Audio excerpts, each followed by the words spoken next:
right, Clive. My dad had it all worked out. He'd be proud of you, Mid. His writings may have helped, but this achievement is all yours. Can we catch them? The Iron Yard's one of the largest, fastest vessels ever built. And it won't help she has the wind at her back. Any other ship would be hard-pressed to keep pace with her, let alone reel her in. But this isn't any other ship. This is the Enterprise! And the world's never seen anything like my dad's engine. It certainly hasn't.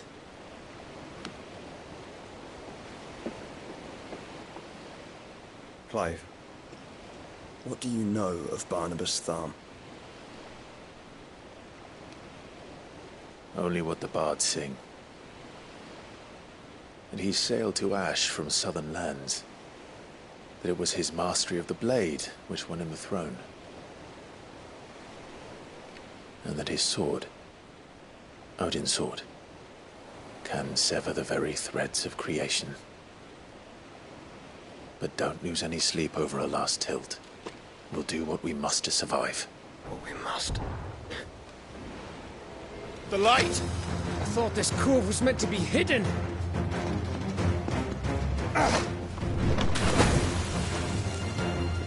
Mid! Company! Eh? We'll hold them off until the ship is ready. But hurry! Bollocks! All hands! Man your stations!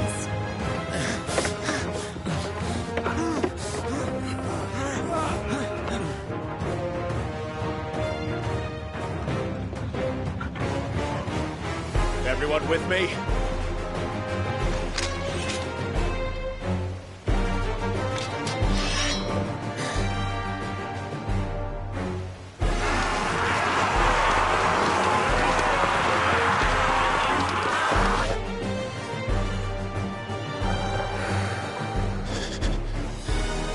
Here they come!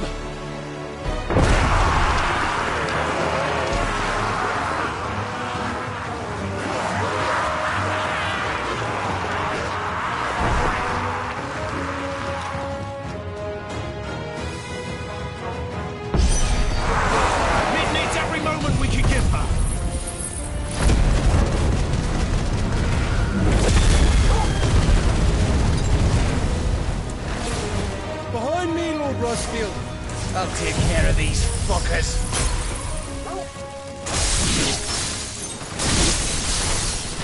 Behind! I'll have you know, earth-breaking here. One struck fear into the heart of every man in the twins.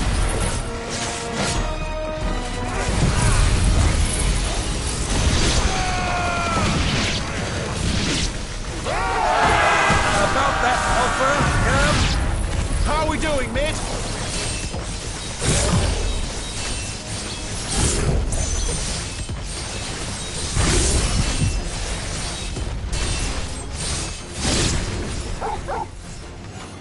I thought you said that ship was fast! Yeah! Once you get going, well, that takes time! Sounds like the conflict is heard. Without the dragon, I'll be standing by for you first.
was easy enough. All right, you lousy lot. Get your asses on board. She's ready to sail. You heard the captain.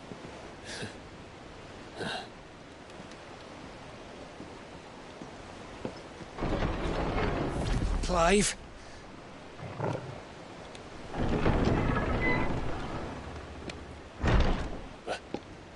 But I thought he was... Confounded. Then it is as I feared. Sleipnir is no man, but a creation of Odin.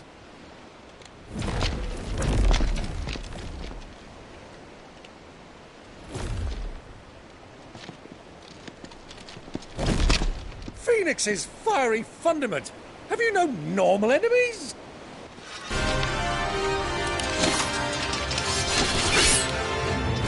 Up for another round? Of course we are. Right, Lord Rosfield? My boy, there was a time people called me the Executioner. Always at my earnings. No matter, heads will roll all the same. Mid! New plan! You leave! We follow! Follow? Swimming, are you? Oh, bugger me! Weigh anchor! Engine's dead slow ahead!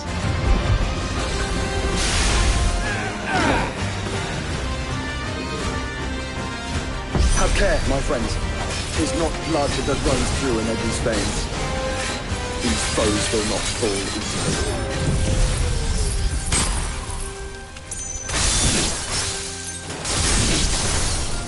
They will fall. Like oaks before a woodman's axe.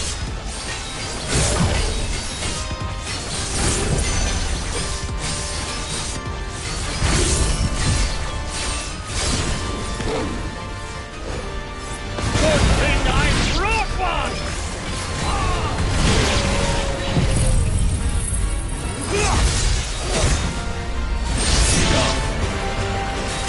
How long are we meant to keep this up?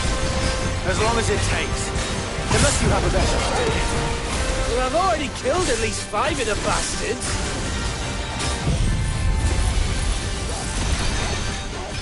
Fuck it! Let's do the lot!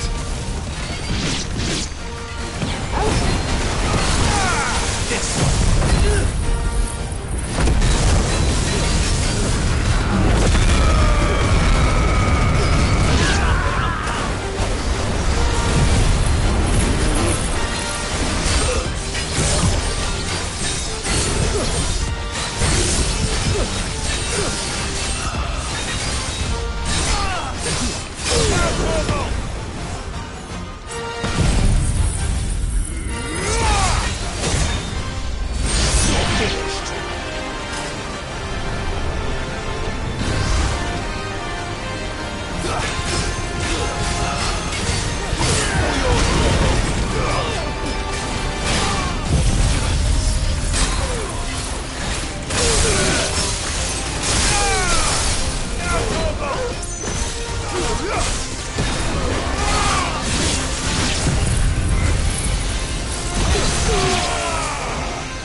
Should we make for the ship?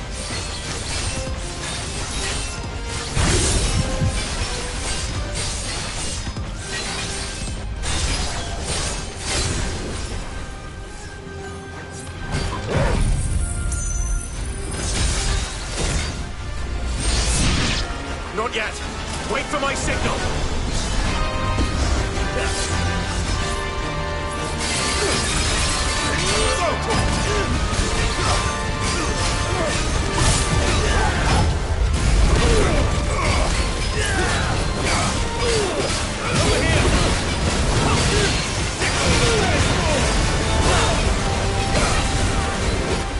In your own time, Clive!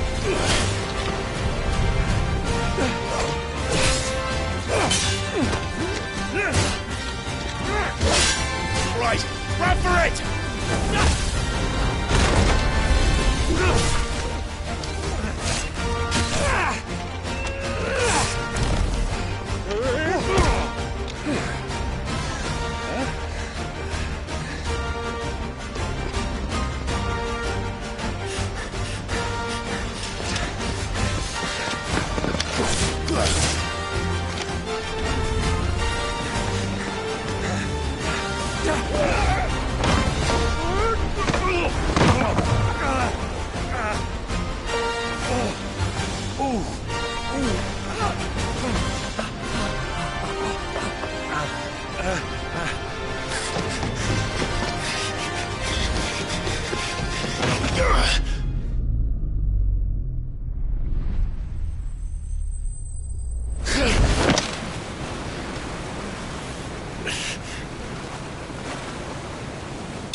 mate! Alright, engine full ahead!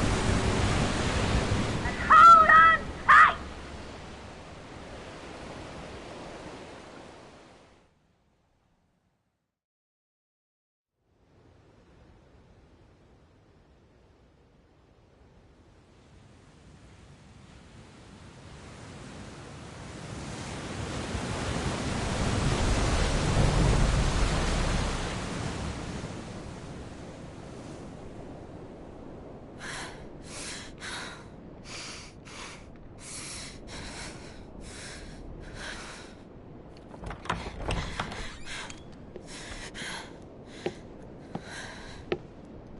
What do you want?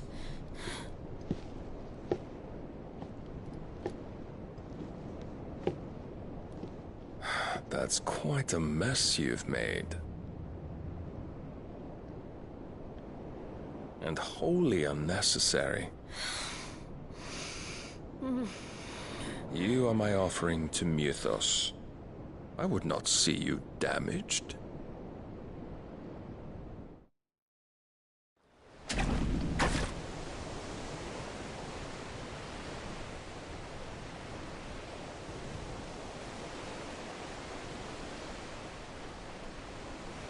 Now back to your stations! Every bell spent treading water puts another league between us and the galleon.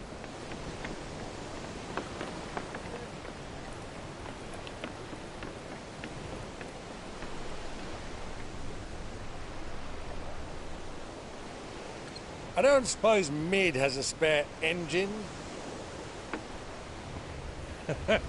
Since you rose from the grave, my fortunes have plummeted. Are you absolutely certain of this quest of yours, Clive? The foes you face are as terrible as they are numerous. Aye. And they'd have us live and die on their terms, which should answer your question. Ah! You have that same stubborn look as your father did when he set his mind to something. On the battlefield, I am but a single axe. A deadly one, mind, but a single one nonetheless. Yet what you require is 1,000, and I believe my old friend in Brandalar can provide them.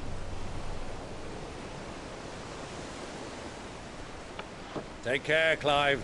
I have many more tales of your father's exploits to share.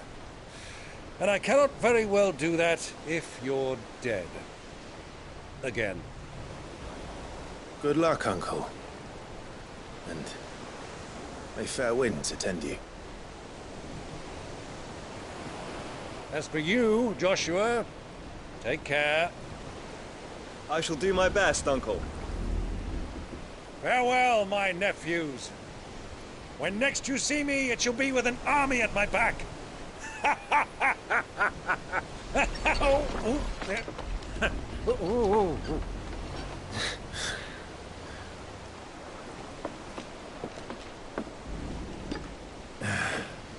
Cheerio!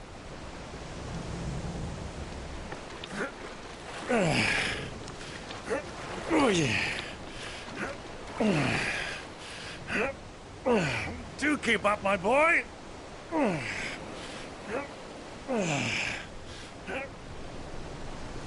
Well, we can't have him showing us up now, can we? We would never hear the end of it.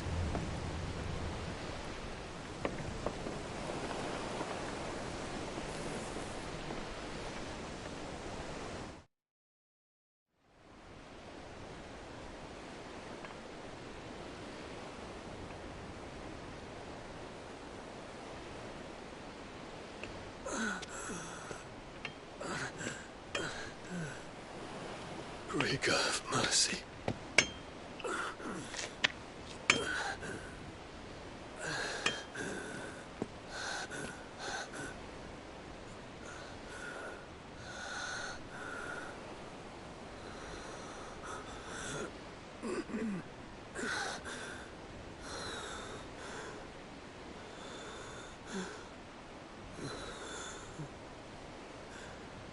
All this,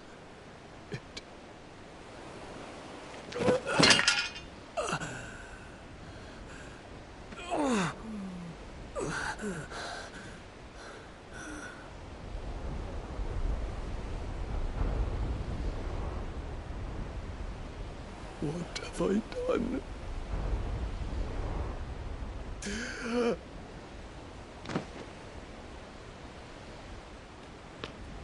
My lord.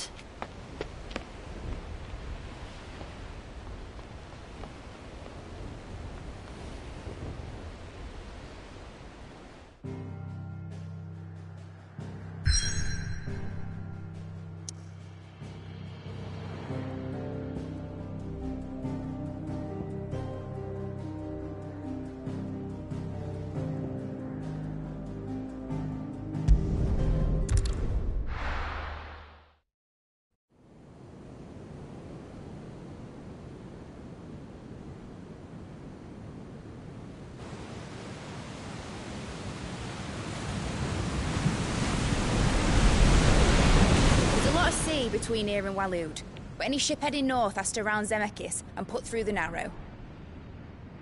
Maintain our current bearing north-northeast, and we'll catch the Black Galleon before she vanishes again. What's to prevent her from circling around Ash from the south? With these winds in those waters, it'd take 'em forever and a fortnight to reach Stonehere. Mid knows what she's talking about, Clive.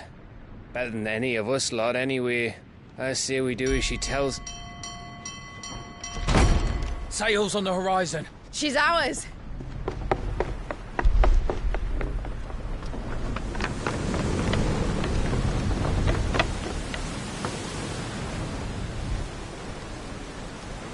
Look alive, boys! Full ahead! And keep those furnaces fed! Aye, aye! Do you feel that? Jill. All hands! Battle stations!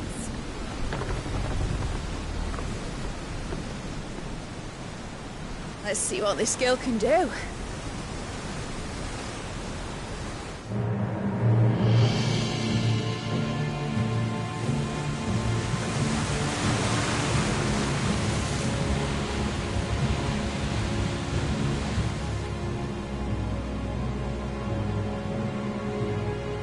Where one leads, so does the other follow. The bond of consciousness which joins them condemning both to the same fate. Yet my every attempt to strike it from their hearts serves only to tighten its hold.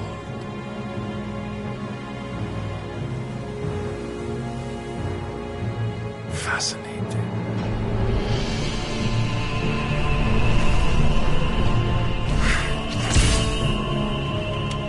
But then, there is naught my blade cannot sever.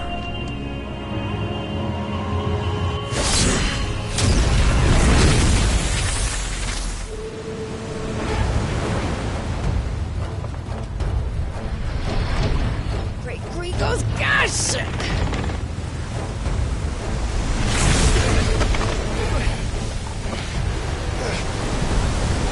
Barnabas. Hard a port! Heads down, you brutes! And brace for impact!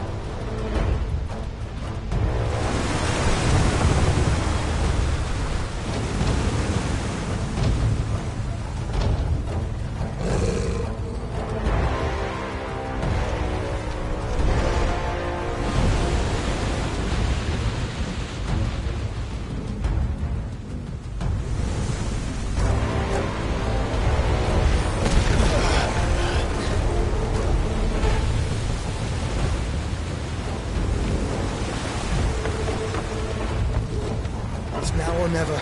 I'll find her.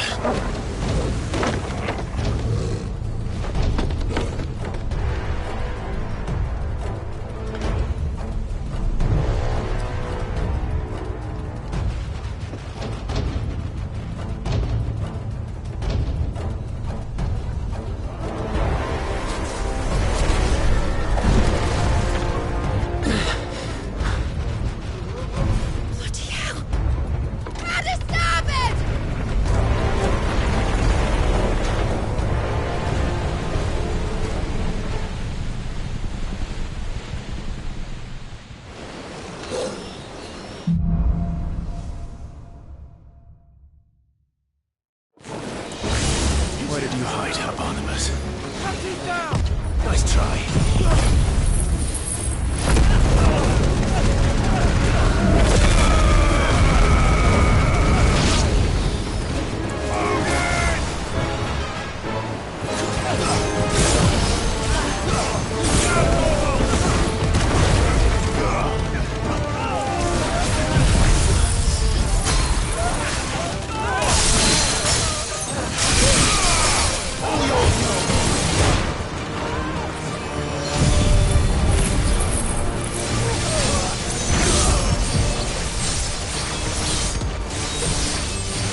I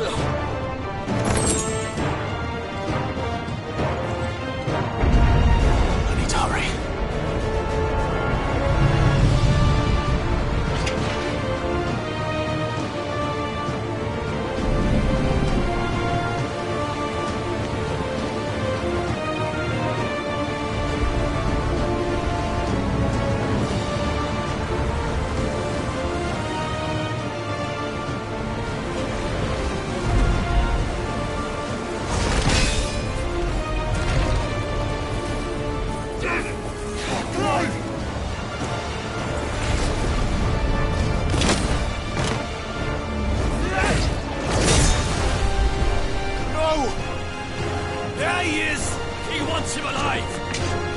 Hold on. I'm coming.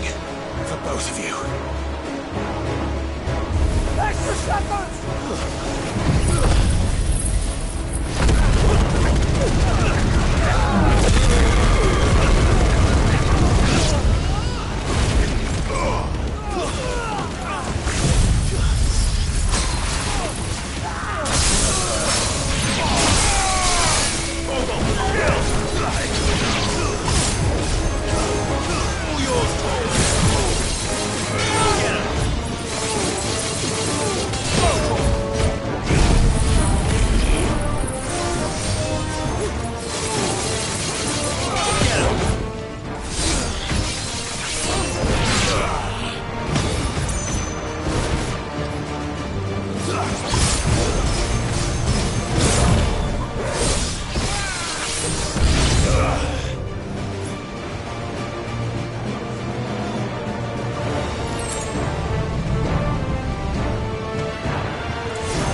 There's a fucking stone here!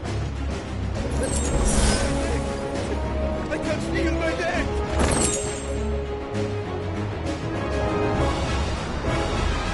What the hell are you?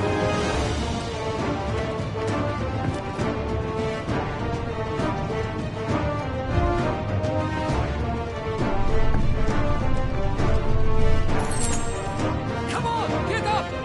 Enough of this! The king can find his own back. She won't take us yet.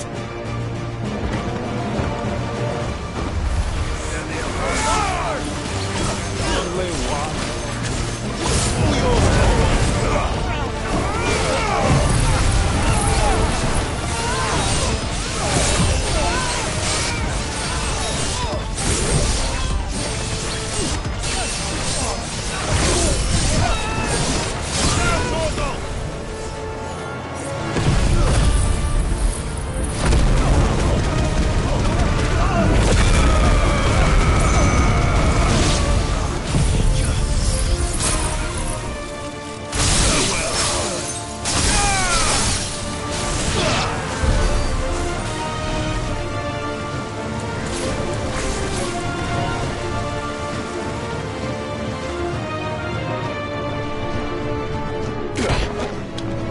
Jill! You came. Get back!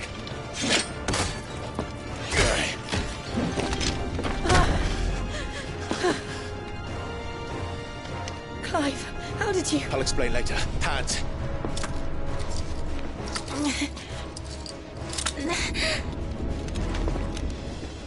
Can you walk? Out of here I can.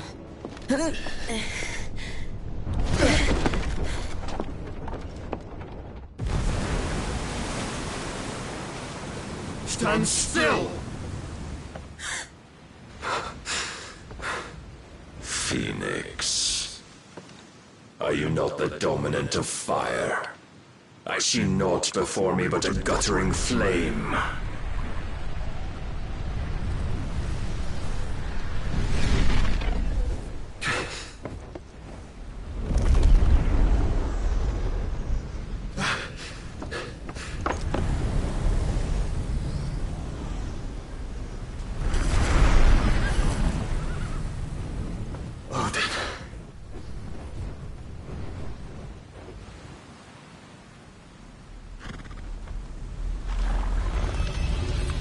In earnest, then.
Can you go on?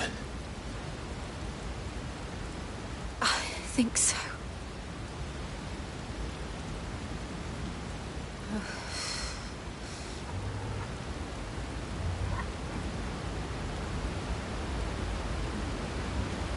But to where?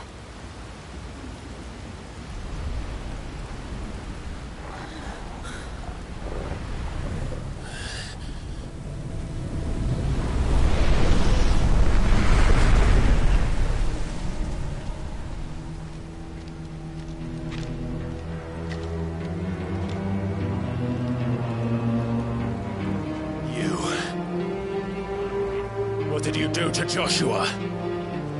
The Phoenix? Oh, I expect he will survive. This consciousness in which you coil your feeble souls is grown thick with desperation. And thus has my master turned to my blade.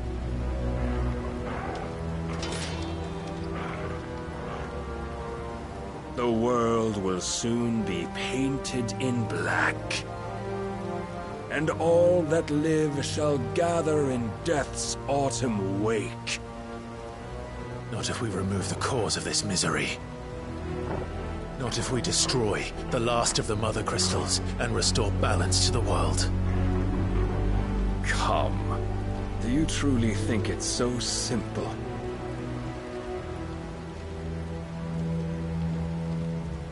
The Blight is inevitable. Not even the Almighty might stop its endless march. Your efforts will avail us naught. Naught, that is, but suffering. You must embrace the truth, Mythos. Accept your place with the Lord. Keep it. As long as there's a chance, there's a choice. Ever led astray by your blind resolve.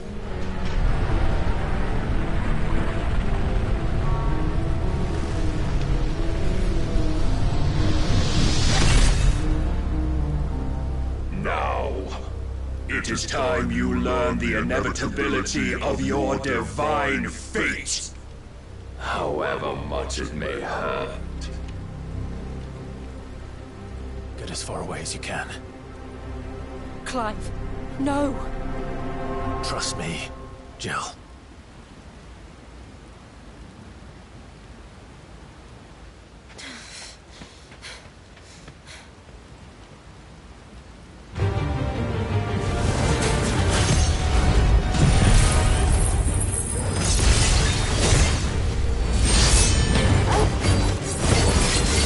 We don't have to do this. Oh, but we do. If only to remind you of your duty.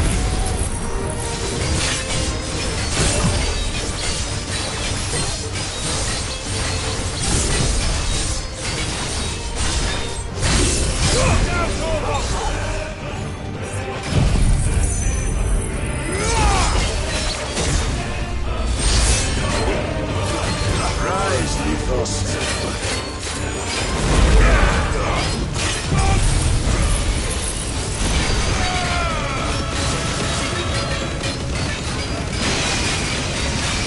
Short time since our last meeting, you have grown much. Yet as a vessel, I fear my lord will still find you lacking.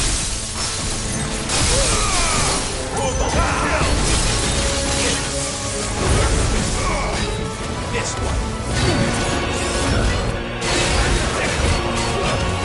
All this fire and fury, and for what?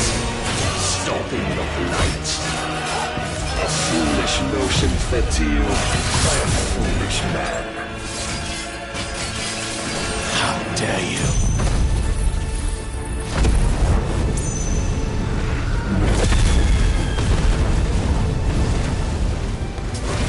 You know naught of this world nor of our place in it. If our fates were so easily rewritten, we would all be gone. I have seen enough. If reason cannot sway you, there are other means of persuasion that might.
What?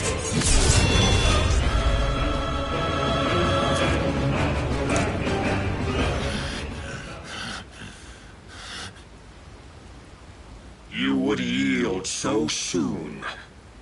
Never. Clive!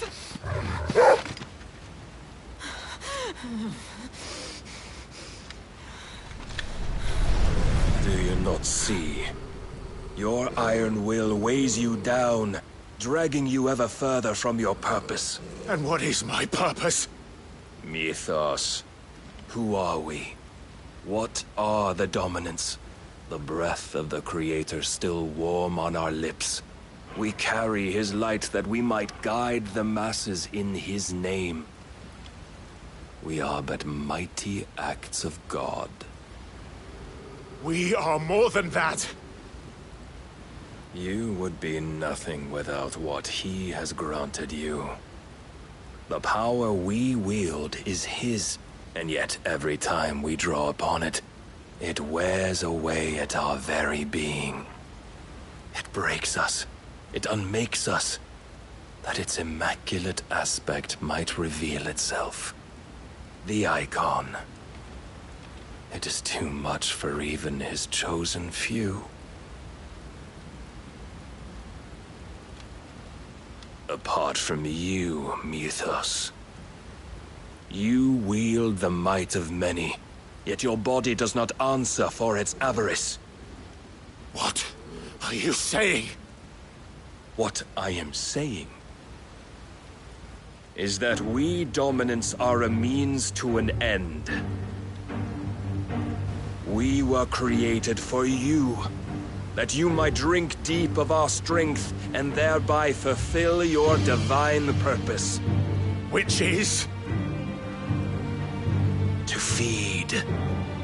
As you would know, could you only look beyond the walls of your prison of self-regard. As long as you choose to ignore this, you shall never penetrate my defenses.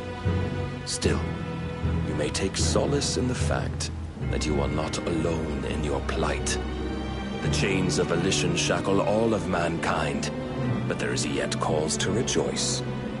For the Lord, in his mercy, has taken pity on his flawed creations, and shall see them restored to their proper forms.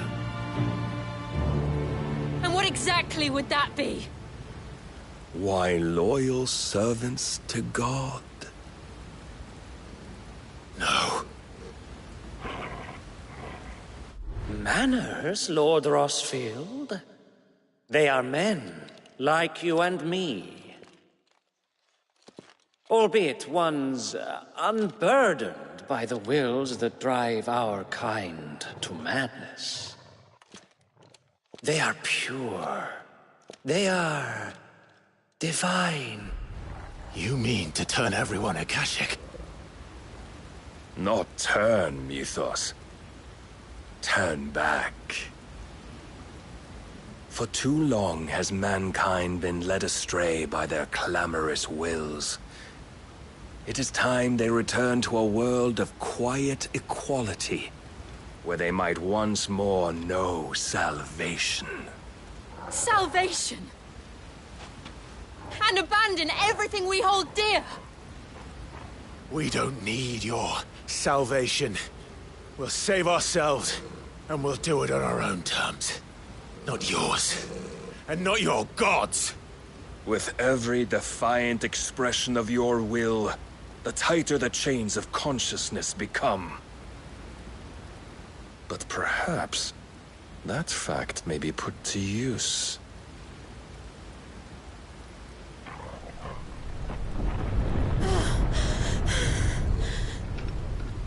Clive!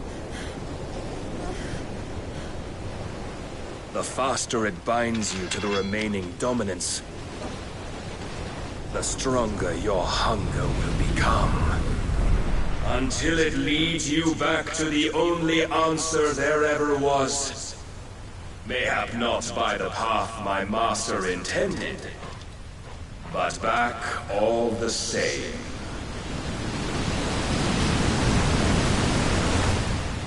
ash is not far. I could freeze a path. You're in no fit state. Probably not, but I can try.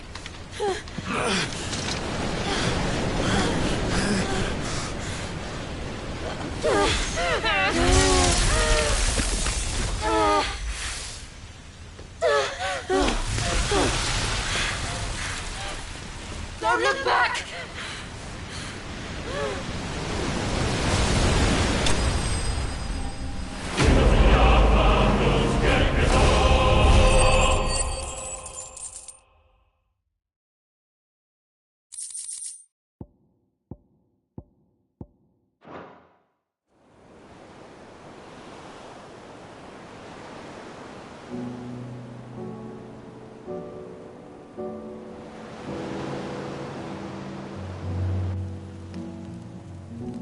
I hope the others are safe. The Enterprise was clear of the gap when we fell. They made it, Jill. And they will have seen the ice, where it led. We need only wait till dawn.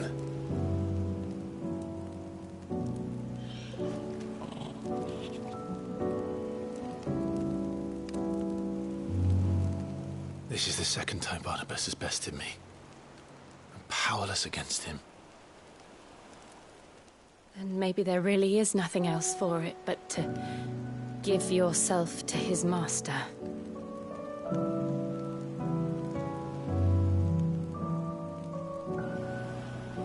Only you won't do that. The Clive I know would never do that. So you believe? But do you really know me? If what Barnabas said was true, then I'm more monster than man. And each time I summon the flames from within, I burn away the things that make me who I am. Do you, though? Think of what you've used that power for. Of all the people you've saved. It doesn't matter how or by whom it was granted, only how you choose to use it. And you've chosen to use it for good, haven't you? I've also used it to kill. What if that's my purpose? What if it's all I'm good for?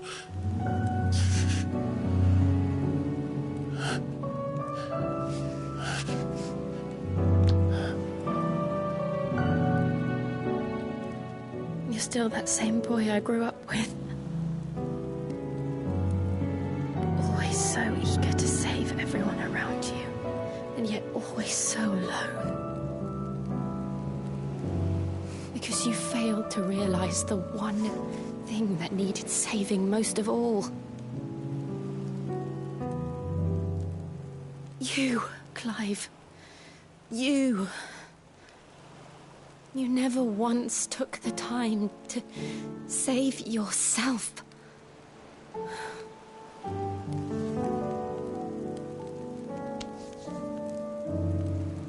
Myself. I think I might be beyond saving. No one is beyond saving. Provided they want to be saved. You fight to survive. And you survive so that you may protect those you love. It's what you do. What you've always done.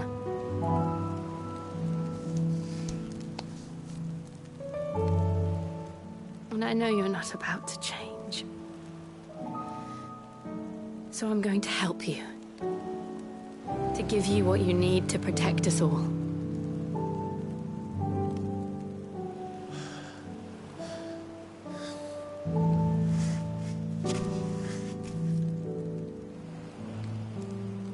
Jill. Are you sure?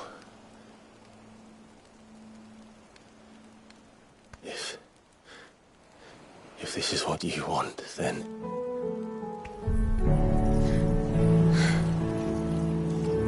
worry, Clive. It is.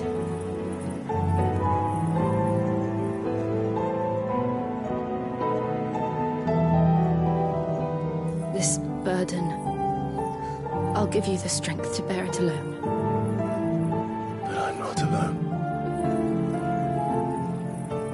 These burdens I carry, my sins, my pain, my sorrow, I see now that they are all a part of me.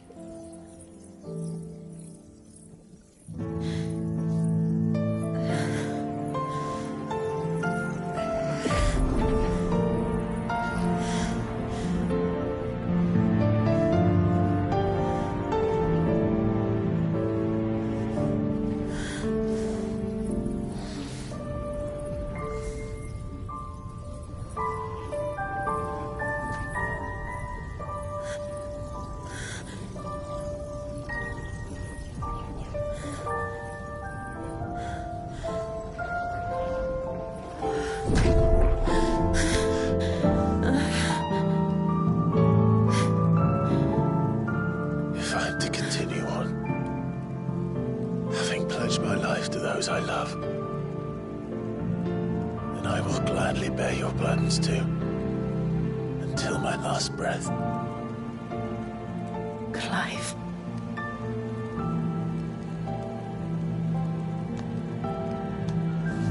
I promise you, Jill, we will find a way to escape this fate. Find a way to save each other.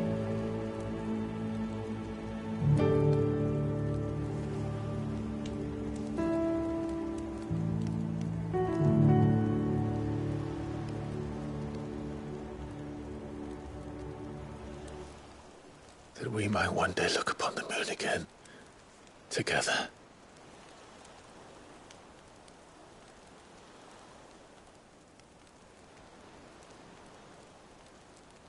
And I promise you, Clive, that I will be there, no matter what you must become. I know.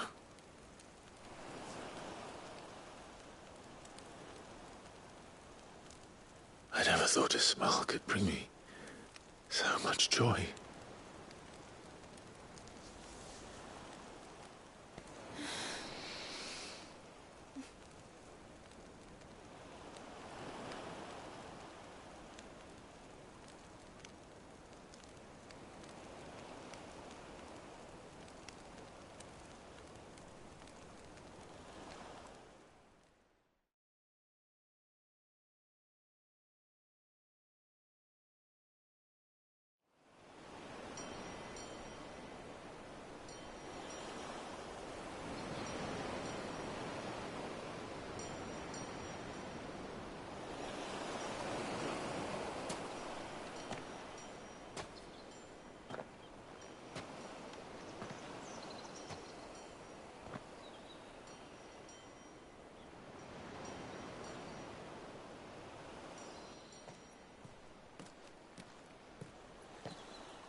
What of Barnabas?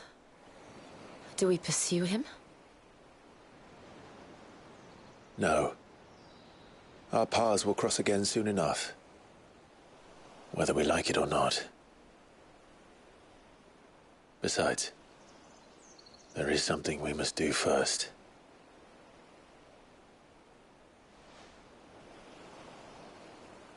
Of course. Drake's spine. The last mother crystal. The Einherjar is at the bottom of the sea. Waloed won't dare move on Storm without her. But they know we're coming now. We'll need a plan. And a damn good one at that. Then let's go home and find one. Ash will have to wait.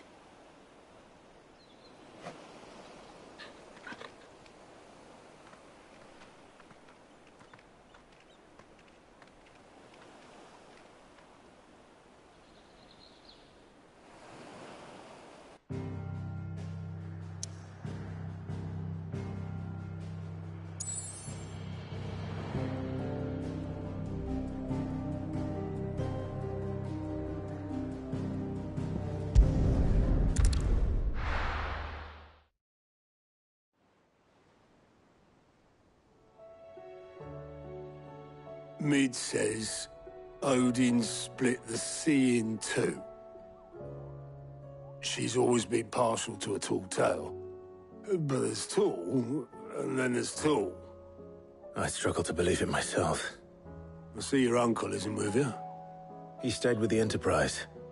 After our brush with the Einherja, she was in urgent need of repair.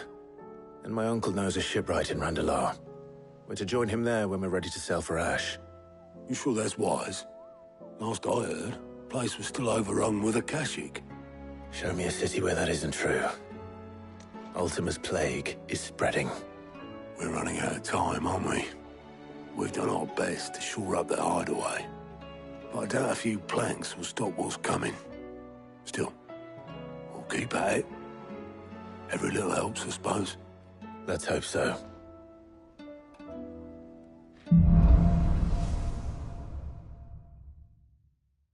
I should visit Joshua, assuming Talia will allow it.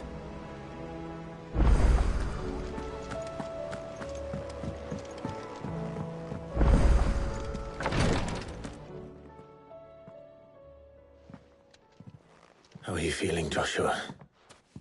Better than I was. But not nearly as well as you should be. Your cuts and burns may have healed, but your body still bears the burden of every spell cast. And what would you have had me do? It was no ordinary foe we faced. It was the Warden of Darkness. Yet still, it was not enough. The king could have ended me at any moment, but instead chose to toy with me like a curl does a mouse. You underestimate yourself. Oh, it was crystal clear. Only one man established his dominance that day, and that man was Barnabas. I'm sorry, brother. That was ill-spoken. It's just, I have never felt so powerless. And when so many are looking to us for strength, perhaps the prince feels the same.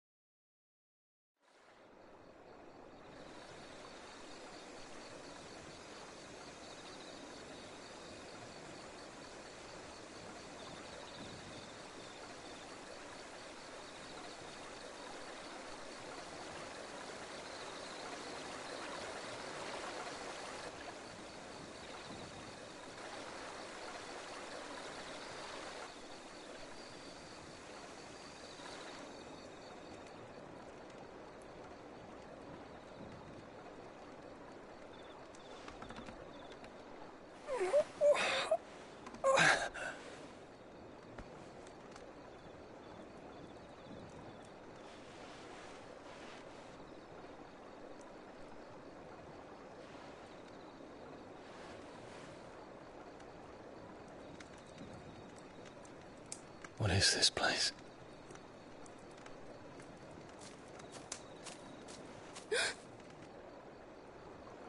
Don't move.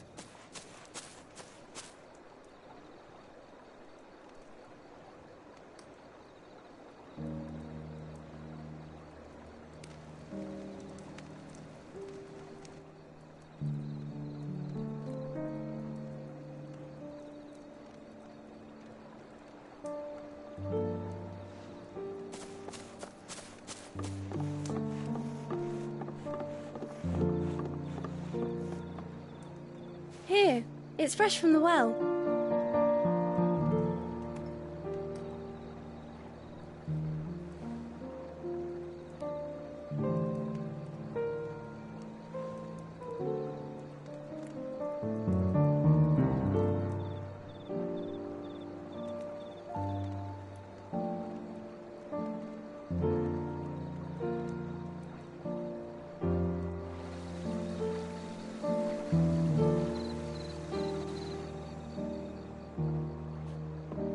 Grandmother told me spirits sometimes get lost, and that the lanterns guide them to their proper place.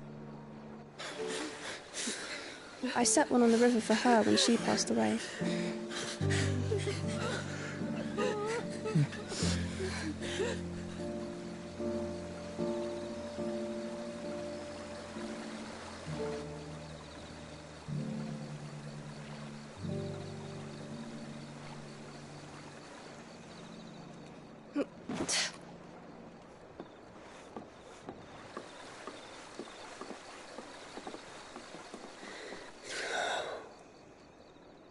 The fiend works from the shadows. Was it you who guided my hand then, Ultima? No, not you. This is my doing, my fault, my sin to bear. And for it, I must atone. Your hurts are healing nicely. It was my poultices that saw you well. You make them? And sell them, or try to. Earns me enough for bread, most days. Forgive me. I have nothing to... I know, but I couldn't just leave you lying there.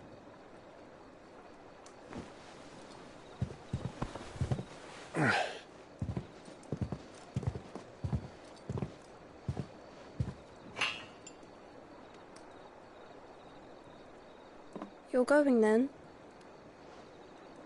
Of course. I'm healed. Thanks to you and your poultices. Will you promise to come back and visit?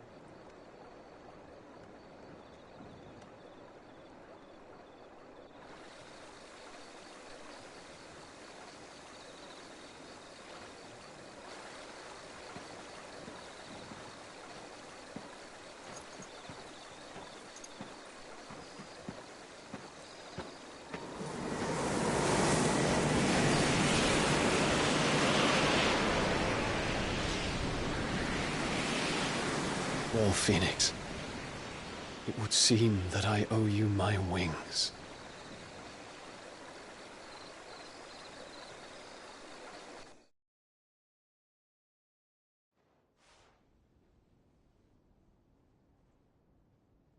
Perhaps he can find an answer. You will be returning to Waloed soon, I gather. I see no reason to wait. Then neither do I. I can think of a few, but I doubt they'll stop you. You will take your medicine. Of course, Lady Daya.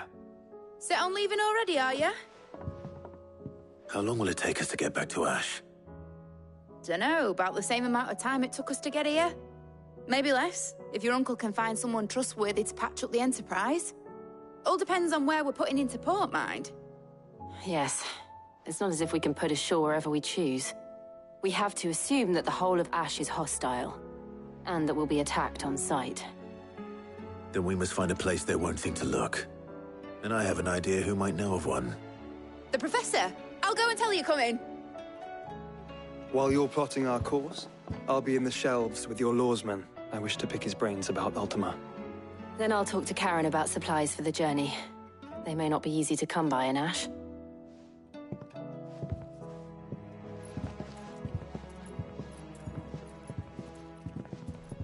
Your brother's body won't take much more of this recklessness. You know that, don't you? I do.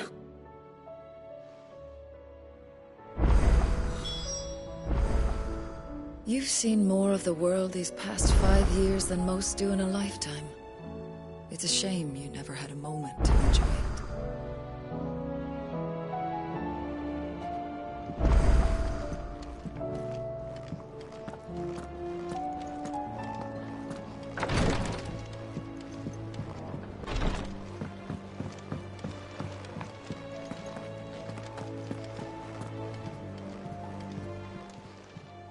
Clive. Here you go. Think you can help?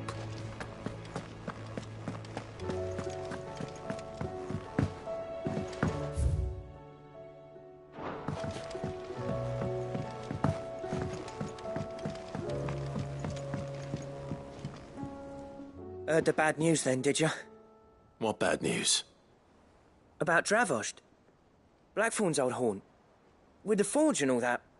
Well, anyway, the mines just down the road from there are spewing out ether like no one's business. And the village? Safe from the flood for now, but they've got other problems. Akashic. Every creature in the area's either turned, or on the way to turning, apparently. Zoltan and the others are living on borrowed time. They need help, and quick. Doris sent a few curse breakers to keep an eye on things, but there's only so much a couple of scouts can do. Except get eaten. If something ain't done soon, the whole place will be overrun. I won't let that happen. Didn't think you would. Does Blackthorn know? I thought it might be better if he didn't. He'd only do something stupid. You reckon we should tell him? No. It's better this way. Yeah, well... I can't stand about knowing what's happening out there, so I'm off. I'll see you in Dravost.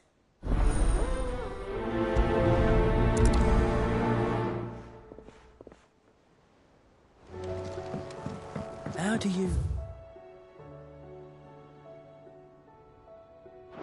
split the sea?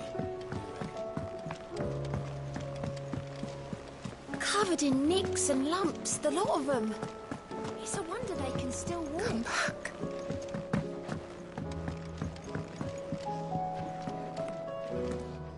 Hope adrift on foam-flecked peaks, despair looms below.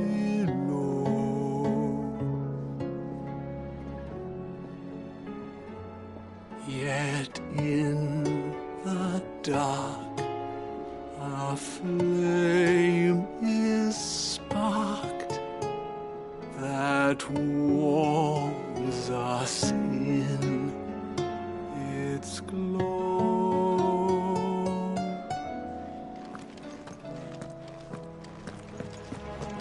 Oh, don't tell me we've run out of papio nuts and all. Trouble with your gear, or... So, what'll it be? No scratches, right?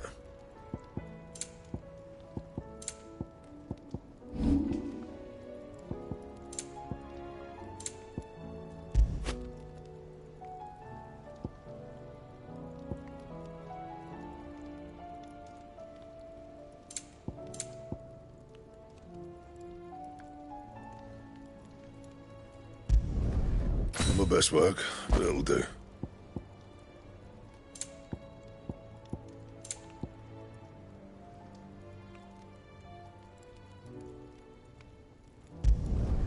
You can thank me later.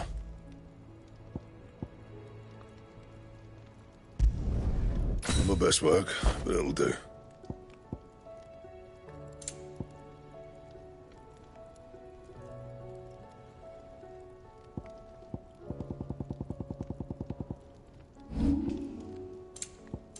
And?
There's no way of knowing if Doris will confide in me, but I can speak to her at least.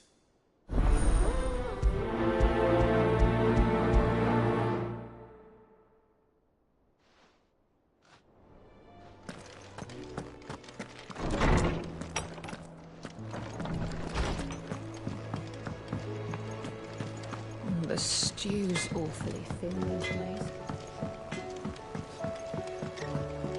Have you tried Molly's lemon tarts? I've never had anything so delicious.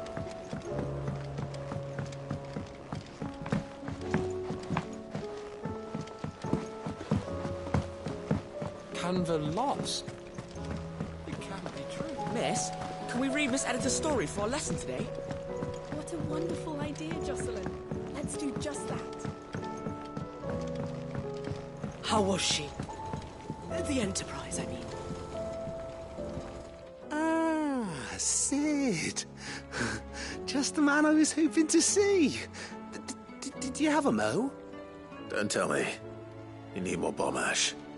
Oh no, we still got plenty of that left. I'm working on bringing another one of the Chief's designs to life. This time, it's a new smelter. It's got a reverberatory hood over the top for additional thermo amplification and a system of reciprocal recirculatory regenerators that let's just say it gets very blimmin' hot. A heck of a lot hotter than anything Blackthorn's got in his forge, that's for certain. Only mithril engines get hotter, and you can't chuck ore in one of them and get metal out the other end. Trouble is, we won't be able to make out of any old rubbish, neither. We need the good stuff. And I hear you once helped Helena get her hands on exactly that. Any chance you could help me too? If it's for the good of the hideaway, I'd be happy to. Oh, it is. I promise you. So, what exactly is this good stuff you need me to find? We've got a couple of examples here. Spherical echoes, we call them. More fallen materials. So this smelter is similar to the mithril engine in more ways than one. That's right. They're a bit like the thermal helms. Fallen ceramics deal with heat like nothing else, see? And what's more, they're directional, transferring heat from the inside to the outside. But these things, they're all outside. If we line the hood with them, they'll reflect the heat right back into the furnace. We've collected as many as we can, and I know where we can get the rest. Trouble is, they're all watched over by their bigger, uglier cousins. So you want me to visit some ruins, destroy some echoes, and bring back the spheres they're guarding? That's it in a nutshell, yeah. We're only 3 short, mind, and we know exactly where they are. There's one up Amber Way, in that ruin that they call Lost Plume, and another in the Silent South, over in Dalmekia. Last one is in the ruins of Advent, which is in the Empire. All right then. Wish me luck. Will do. I'll be keeping all my fingers and toes crossed.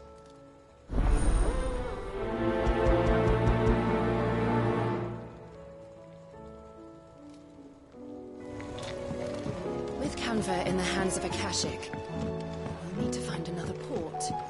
Preferably one as well hidden.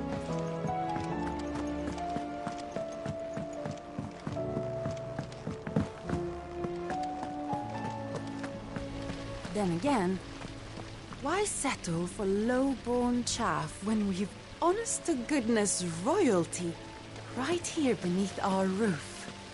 If Prince Dion cannot see my love for him, then perhaps the Phoenix will.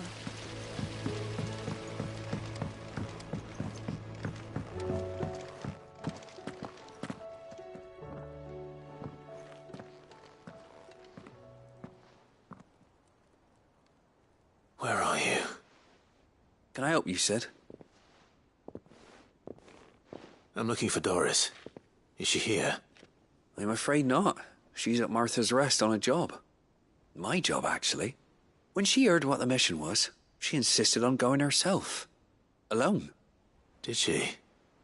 What was the mission? Following up on some new information. Once they'd settled in, the bearers you helped liberate in the Dragon's Eyrie were keen to talk about their imprisonment. And about their captor. The slaver Cole's team were tracking when they were attacked by the Beastmen. I'll go and find her. She's at Martha's Rest, you say? If she's not moved on already, yes. I hope everything's all right. Why would Doris insist on going alone? Maybe Cole was right to be worried.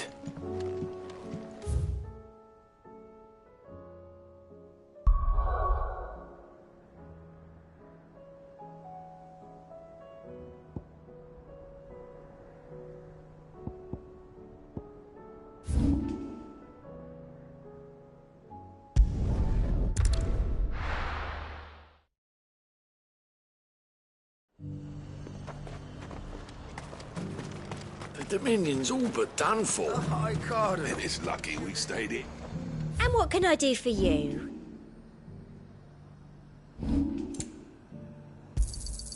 You've a keen eye. I do like a customer who knows what he wants. Was that shouting I heard from the barracks?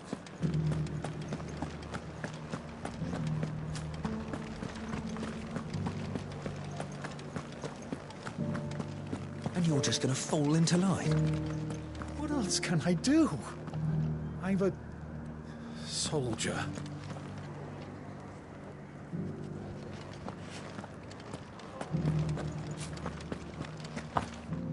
I don't trust this Duke.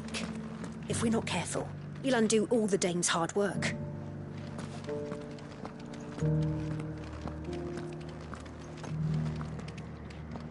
Oh, Clive. What am I to do? My wards and I may soon be without a home. What's happened? The High Cardinal has descended from his lofty throne and taken up residence here in Northreach. The High Cardinal? Leader of the Council of Elders, second only to his Radiance at the head of the Imperial government. Not that any of those things still exist. Now he goes by his noble title, the Duke of Oriflamme. And what does he want with Northreach? He wants to transform it into a military stronghold, a foundation upon which to build a new Sambrec. He's already secured the support of the various army remnants, with promises that they shall be afforded the respect they deserve in his empire. One built on the confiscated property of the people. He would rob the populace to pay for it. Believe me, I have used every means of persuasion to discourage him from this folly. But for whatever reason, he will not listen to me. What does Captain Philippe make of this? When the town was under attack, it was him the soldiers rallied around. Couldn't he use that influence again? How? By speaking out against one of the most powerful men in Sambrec. A man whose stated aim is to revive the empire Philippe's comrades swore to serve, and to improve the soldiers' lot within it. The captain can offer them a regular supply of gruel, and an occasional trip to the Vale to help them forget the terrors they face each day. The Duke offers them a vision of strength and safety. No. Any attempt to incite mutiny would cost Philippe the support of his men. If it did not cost him his life. But given the mood around town, mutiny may yet be unavoidable. The people have little appetite for further deprivation. Least of all when it serves only to elevate others. And who could blame them? Clive, would you appeal to the Duke on my behalf? For your services to Northreach, you have the respect of the soldiers, and they will take you to His Eminence if you ask them. And unlike Philippe, no bonds of loyalty prevent you from speaking your mind to the man. Well, will you try? You could hardly fare any worse than I did. I'll see what I can do. Thank you, Clive. Tell me then, where will I find this Duke of Oriflamme? In the garrison? Overseeing the troops, yes. All right. Wish me luck.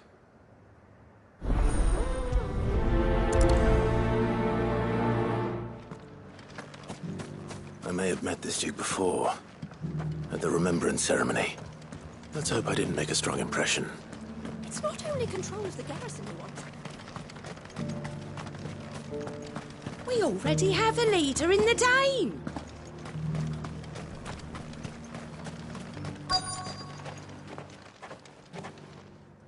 Halt! Oh, sorry about that. You're the dame's man, aren't you? You got some business with the captain? No, actually. With the Duke. I was hoping I might be able to speak with him. We're under orders not to let any civilians pass.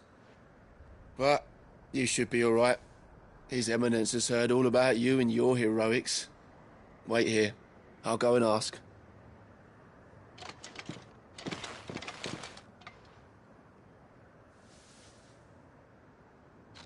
So, you are the sellsword who lent his aid to the garrison. The Empire owes you a debt, and I shall see it repaid. But tell me, is it wealth that you seek, or favor? Neither, Your Eminence. I thought only to inquire about your plan to turn Northreach into a stronghold. Ah, I see. You are worried the expanded garrison will render your services redundant. Yet you needn't be. A proud fighting man like yourself shall always have a place here. Pride of place, in fact. For too long has the contribution of the noble soldier been under-reckoned. But no more. For it is they who shall see the Holy Empire rebuilt, beginning right here in Northreach. Why here, Your Eminence? The town has been fortunate enough to escape largely unscathed from the recent troubles. Her defenses are sound, and her garrison well prepared. Which is more than can be said for Oriflamme or Twinside. The Empire wants for a capital, and I believe Northreach to be the perfect place. With Caer Norvent as her citadel. Once we have seen to the refortification of both the town and the castle, we need only build a wall around both to create a city that would be the envy of the twins. Plans are already underway for the construction. Soon enough, these thralls shall learn that they are no match for the might of Sanbreque. I fear you underestimate how dangerous these creatures are, Your Eminence. Should they return in force, you will need all the people of Northreach to come together in defense of the town. Something they may be loath to do if they've been deprived of their worldly goods. The people will do as their leaders command. If Sanbreque is to be rebuilt, she will require a functioning government. One whose authority is beyond question. That is why this levy is necessary. So that any man who wishes to join the army might do so and be fed, outfitted, and paid as befits a defender of the Empire. And yet there are those who persist in peddling the treasonous lie that I seek to steal from the people and drive them from their homes. I suspect they're afraid of losing what little they have left. Precisely. The common folk have little and less, and you mean to deprive them of even that. You would sow the seeds of your new empire in your own salted earth. Sabine, we have discussed this. Yes, and I told you then how putting the empire before her citizens would lead only to revolt. Without an empire, there are no citizens. And in yours, there will be only beggars. Is that what Griga wills for her people? Do not take her name in vain, Sabine. I'll come back later. The citizens revolt. I wonder what the people really think of the Duke's plan. It wouldn't hurt to ask them, I suppose.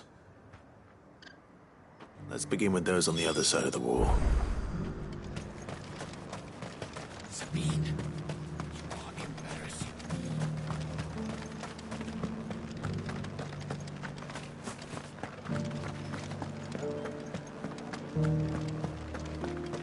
Do you think he was the only one who survived?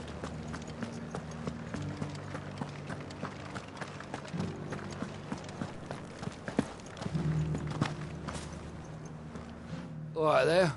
What is it you're after, sir? Just your opinion, actually. I wondered what you thought of the Duke of Oriflamme. Oh, him. Not much. None of us traders do. It's thanks to nobles like him that we had to set up shop this side of the wall in the first place. Couldn't have the rabble getting any closer to the holy capital, could they? And now he's trying to drive us out completely, threatening to take everything we got from us if we don't clear off. If the dame said she wanted him run out of town, I'd be straight through that checkpoint, tar bucket in hand.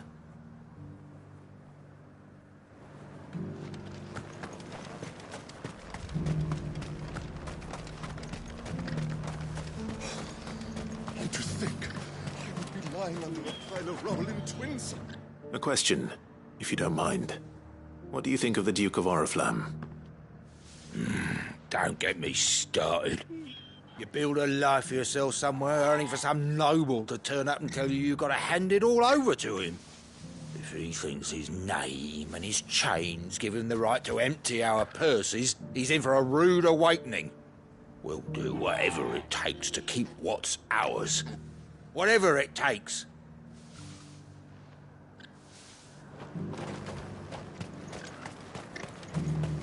The garrison salvaged what they could from Moore. Sell anything today? As much as you, I'll wait. I've been hearing a lot of talk about a certain duke. Nothing good, I'll wager. Going around acting like he owns the place. And with hardly a word to the dame. This is her town, not his. I take it you'd rather she was in charge. As far as I'm concerned, she still is. Just need his eminence to sod off back to Oriflamme. Well, the people seem united enough. What about the soldiers? Was that shouting I heard from the barracks?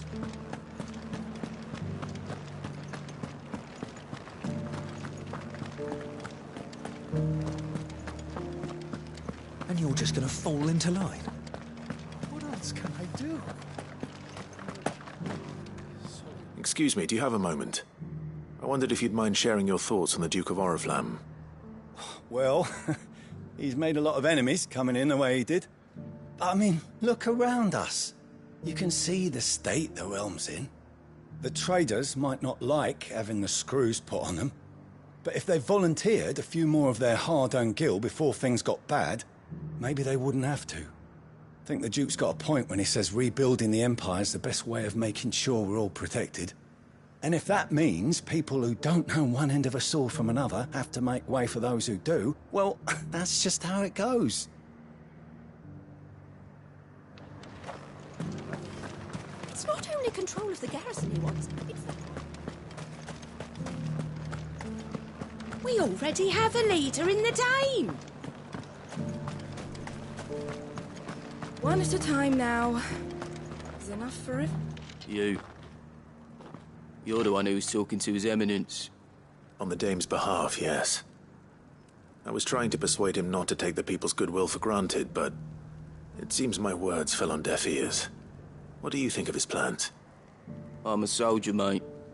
He tells me what to do, not the other way round. Listen, I've got nothing but respect for the dame, but I've got a family to look after. That's where my loyalties lie, not with the town or the Empire, but with my wife and children. If the Duke can get us the men and the equipment we need to fight off those blue-skinned bastards, I don't care how he does it.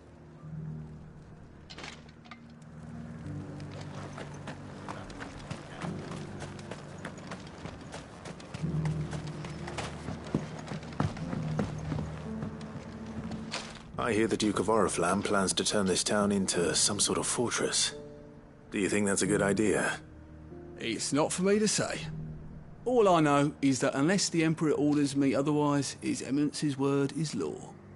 Look, no one likes all these taxes and tariffs, but empires don't come for free. Once Sanbreque is back on her feet, we'll all reap the benefits. Let's see what Philippe makes of all this.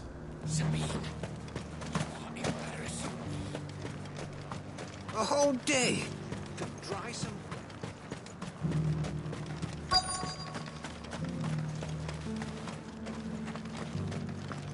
Welcome back. Wraiths give you any trouble? None worth mentioning. They're staying put for now.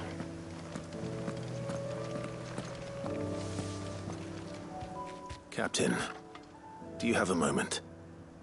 For you? Certainly. Clive, wasn't it? Thank you for last time. How can I help you? I wanted to ask you about the Duke of Oriflamme. Do you intend to go along with his plan? But to tell you the truth, I'm in two minds.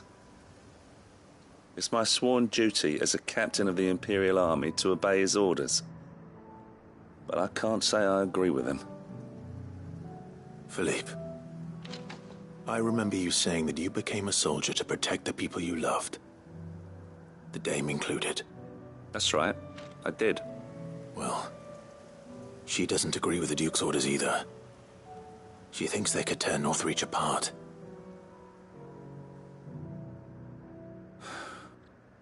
And she's probably right. Thank you, Clive. I know what I need to do now. Protecting the people I love is what matters. Doesn't matter how. Well, duty calls, so I better go. Thanks again.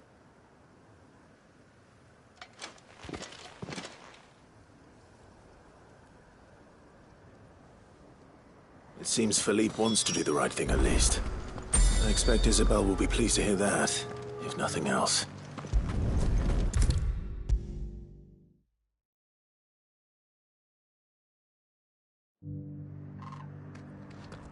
Ah, Clive. How did you fare? Were you able to speak with the Duke? I was, but...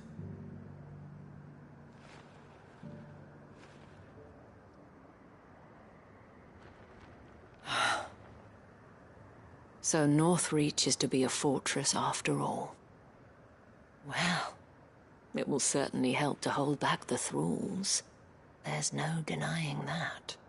Though I doubt it will come as much consolation to the townspeople whose worldly goods are confiscated to pay for it. They deserve to be heard, Clive. To have a say in this new empire the Duke means to build. Sadly, His Eminence values their obedience more than their opinions, and hopes to reassert the authority of the state. I fear he sees the people as mere pawns on his chessboard to be sacrificed for the greater good. Needless to say, they themselves are of a different opinion, and would rather their destinies were in your hands. The soldiers, meanwhile, are content to follow their orders.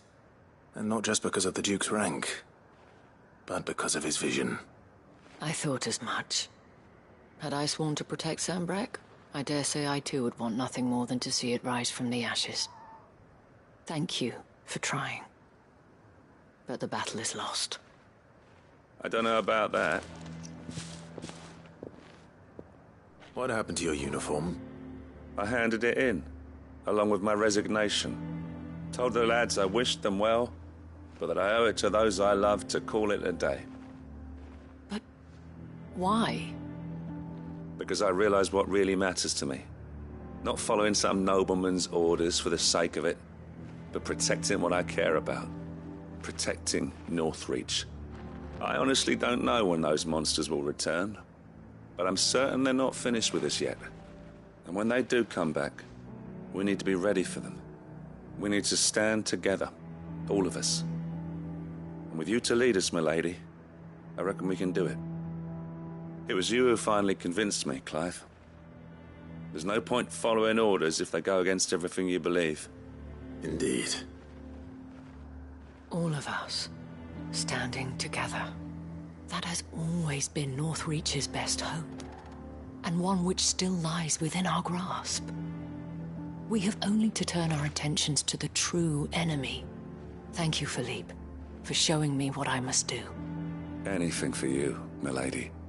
Speaking of standing together, would you mind if I borrowed a few of the lads from the Vale to help keep watch around the town? I fear His Eminence has loftier tasks in mind for the guard. Not at all. Be my guest. Wouldn't be the first time.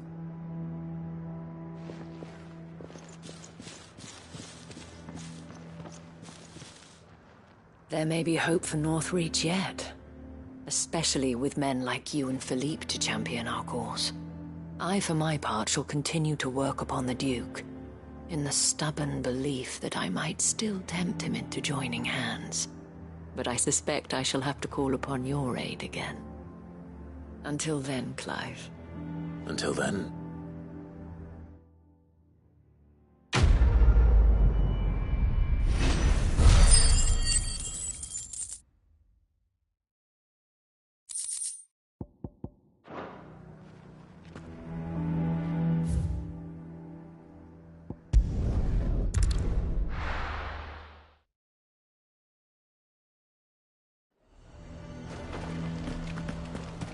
He'd have our coin, our stock and our stores, and we're just supposed to hand the whole lot over. What are the trust? Run like the wind.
Need to deal with these ones first.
Find this spherical echo.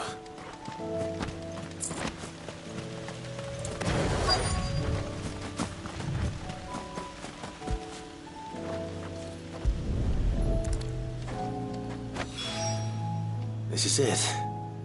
Right then. Just two more to find.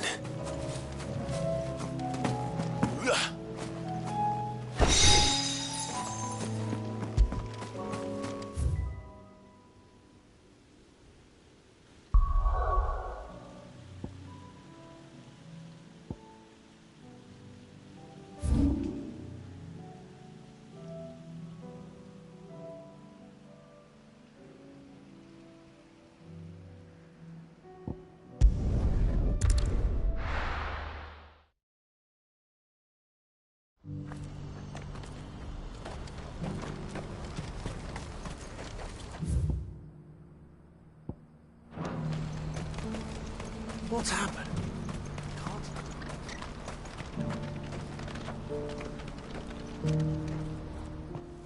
Clive. You'll be pleased to know that the negotiations are progressing well. That is good news. Yes. Our comrade in Randala has just sent word that the contract should be signed very soon. But I still have much and more to prepare. It's a huge undertaking moving this many bearers at once. You couldn't do me a quick favor, could you? What is it this time? More wild beasts? Nothing like that. I just need you to go over to the caravans and ask El how long we have until the bearers arrive. Find out exactly how much faster I need to get all these supplies moved. All right. I'll go and ask. Thanks, Clive. I owe you one.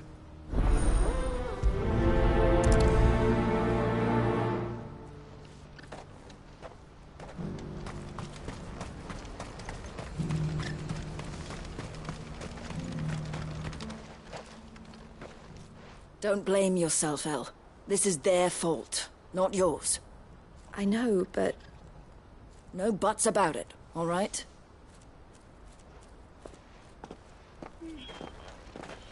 Is something wrong? Vonnie came to give me a message from our intermediary. The talks with the Republican army have fallen through. They've reached an agreement with the Silver Peak Consortium instead. Though prices have fallen of late, we deliberately offered above the going rate to try and deter other bidders. But the Consortium offered double what we did, and the army jumped at the chance. And you had no opportunity to make a counteroffer? None at all. And we were so close. El? What's happened? I saw Vonnie leaving. She didn't look happy. And with good reason.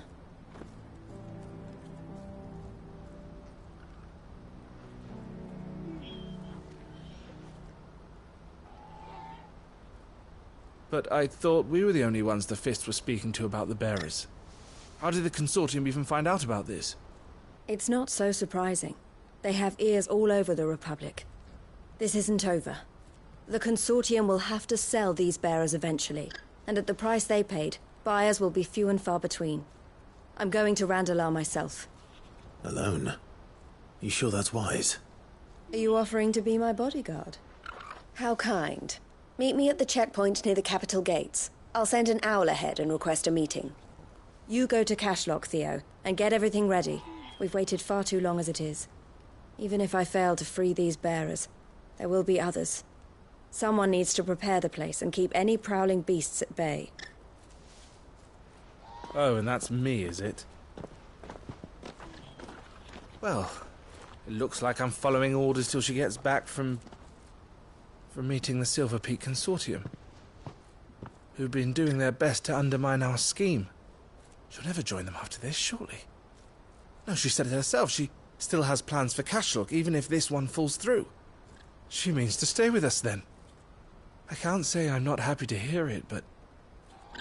is this what she really wants? You have to trust her. You're right. It's what she wants now. And if Elle's off fighting for the cause, I should do my part too. So I bid you farewell and safe travels, my friend. I'll gather my men and leave for Cashlock. We'll make sure the place is well stocked and defended. You go to Randalar and see if you can stop my sister biting the Consortium's heads off. If she won't consider her prospects, someone has to. I'll do my best.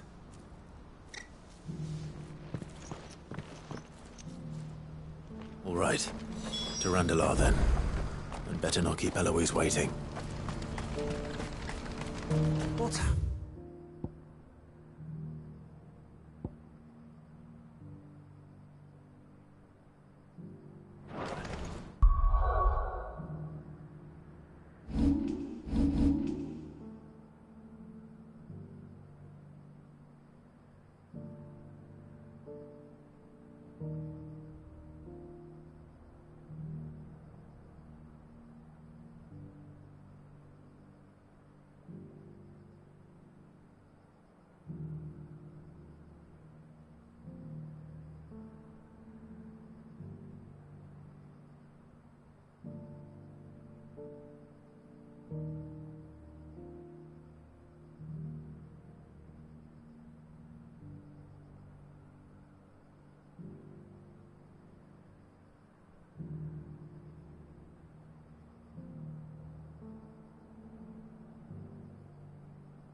I wouldn't give for a hot meal. Looks like this is the end of the road for us. When are they gonna let us through?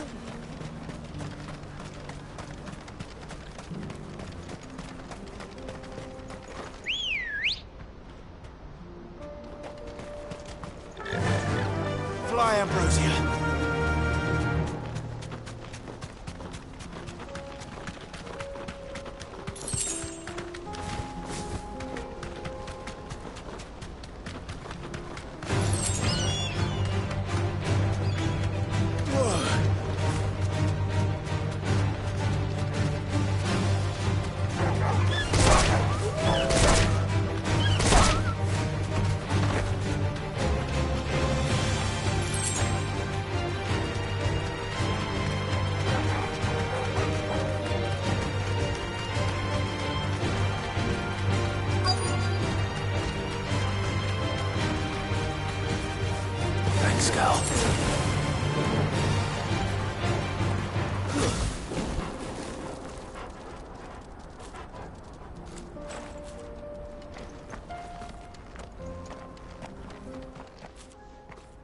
I hope I didn't keep you waiting.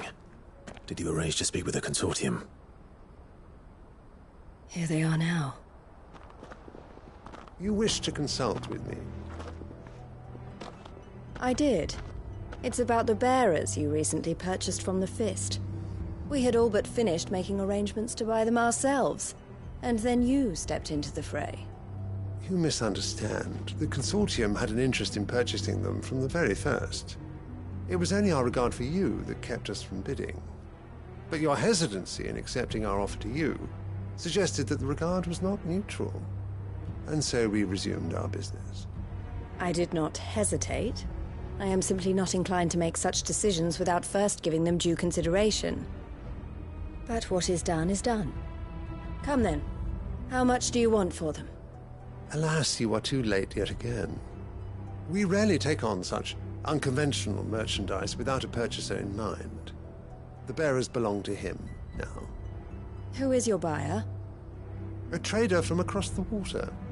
A most demanding fellow, if it's any consolation. He insisted the bearers be fed, dressed, even given their own bunks for the voyage over. That's what you get when you deal with continental types. I wouldn't know. Oh yes, the culture on the continent is quite different to ours. They pay good money for bearers not fit for the knacker's yard, and treat them like kings. But as long as they pay... That does sound unusual. No matter then. If they've already left our shores, there's little that can be done. Allow me to withdraw my interest. And with it, my interest in joining your organization. My associates will be sorry to hear that.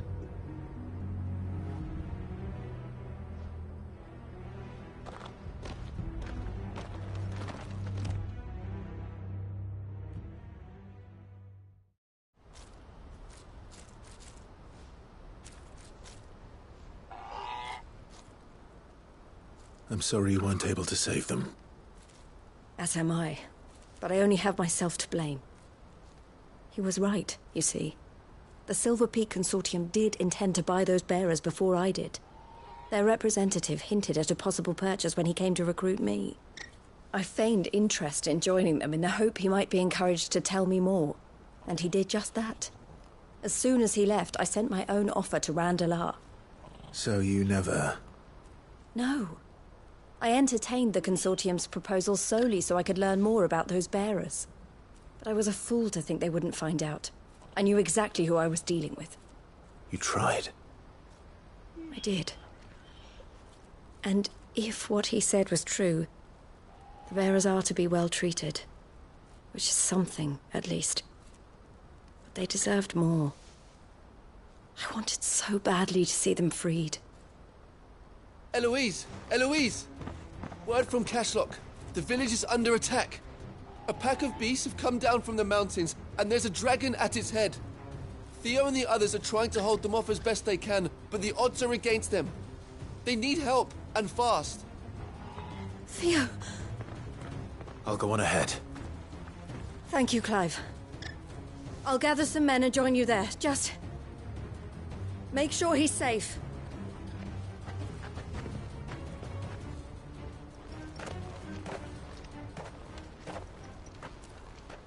on, Theo. I'm coming.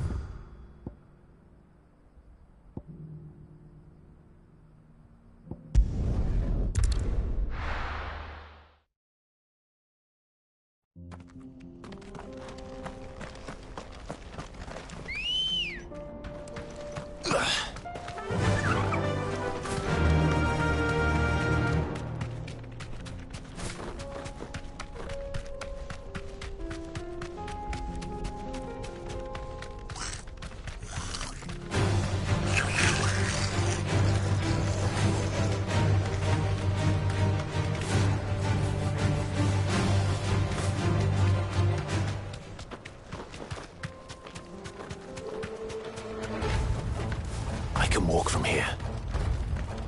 What's the situation? All clear this end.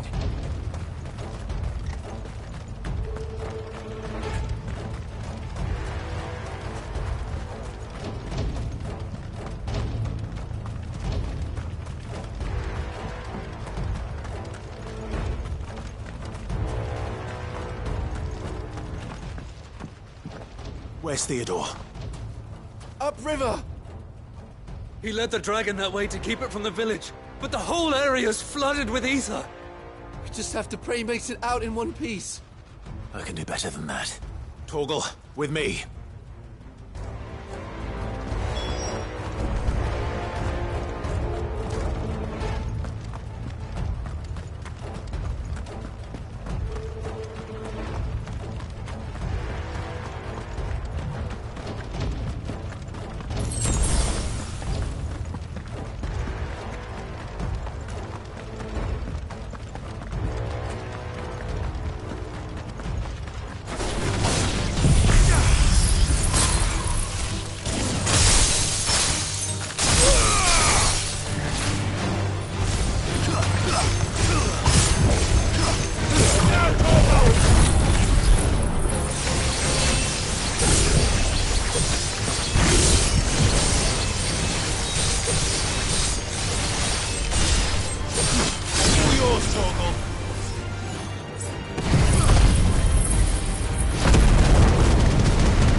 Where are you, Theo?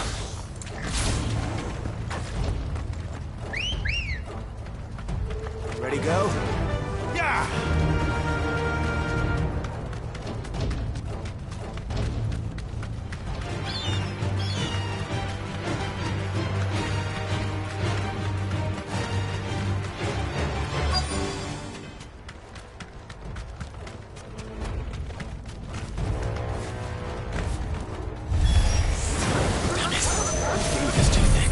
These creatures have already turned.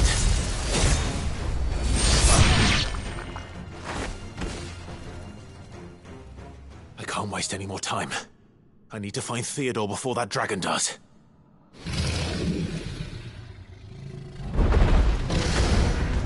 Looks like it's found me. This thing's turned as well. This isn't going to be easy.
Theodore, you had me worried for...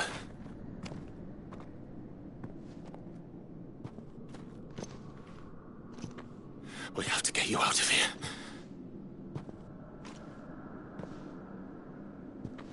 I think it might be a little too late for that.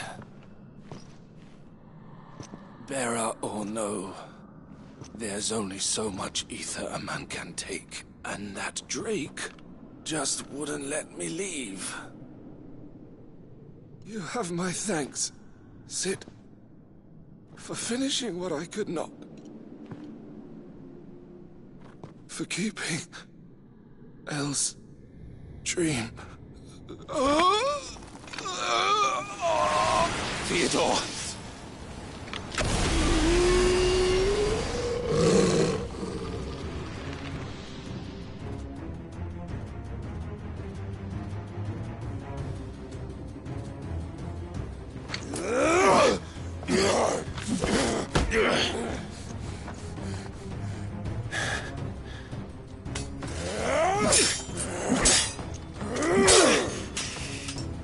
Don't make me do this.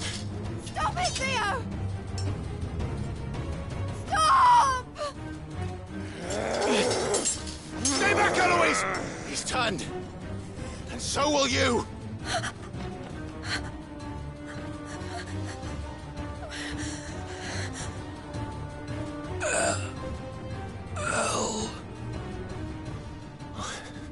Theodore.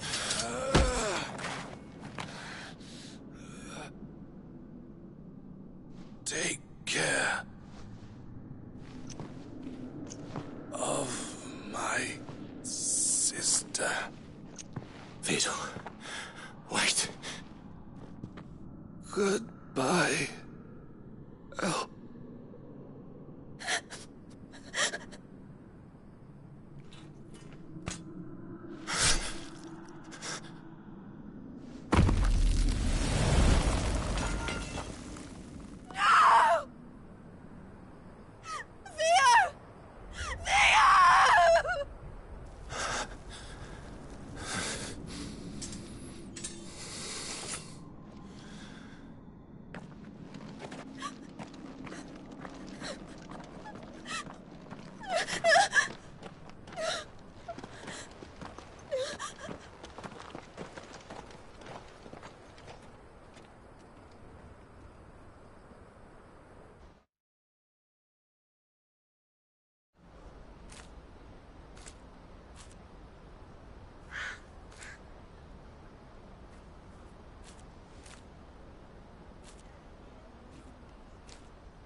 Thank you, Clive.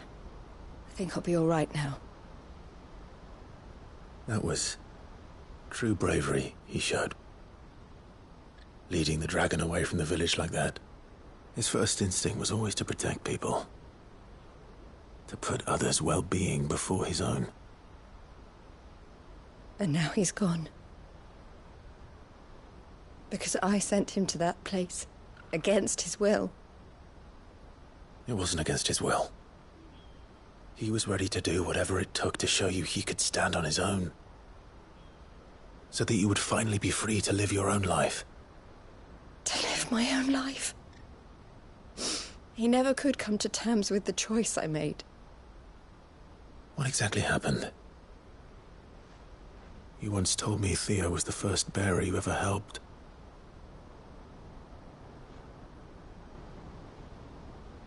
We grew up in Canva.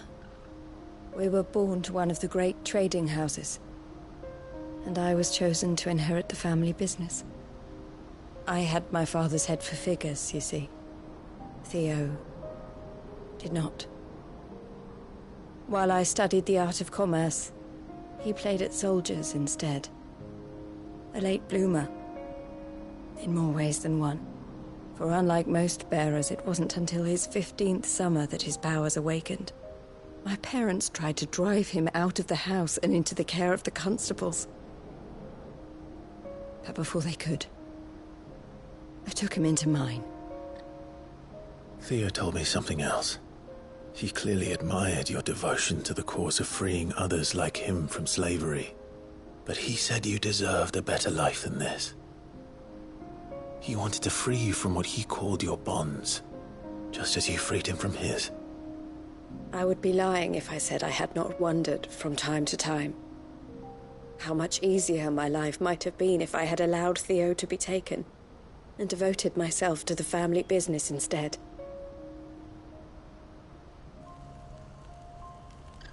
But I have never regretted the decision I made. Being with my brother meant more to me than tradition or reputation.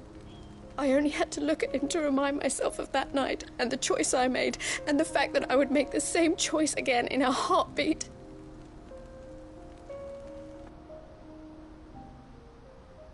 He was never a burden. How could he even think that? If anything, I was the one who weighed him down. You weren't, Eloise. He said it himself, that he had always been grateful to you for saving him, and that he wanted to repay you by letting you live the life you were denied. Neither you nor Theo weighed each other down. You loved one another. You did whatever was necessary to continue living your lives together, and you always would have. You're right. All I ever wanted, all I ever did, it was so we could be together. Oh, Theo, why did you have to...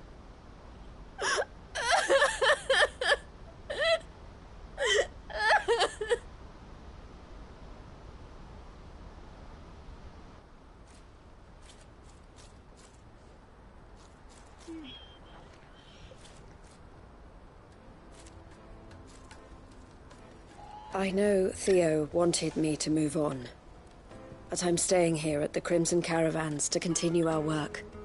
We can make a difference here. We can help people, save them. I need nothing more from life than that. So I'll carry on doing what we do, ensuring that goods, people, bearers get where they need to be, bringing smiles to people's faces just like we always have, and to Theo's. Wherever he is. This is the life I have chosen. The life I will always choose. I've made a choice of my own. To continue helping you however I can. Whenever you need it. Thank you, Clive. Let's go on together then. For Theodore.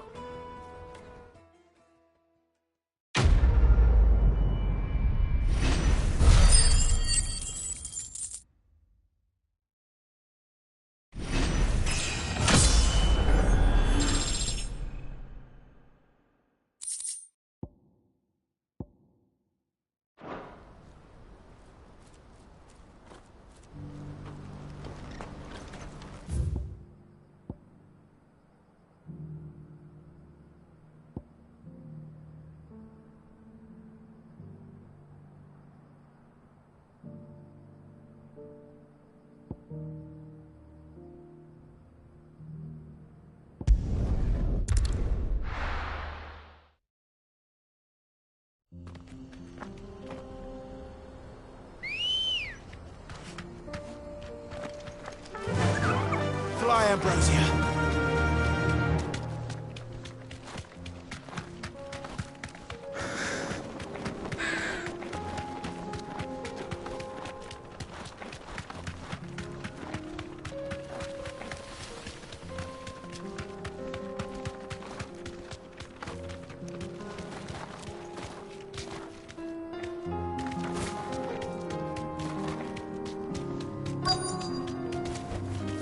Straight home now.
Two down, one to go.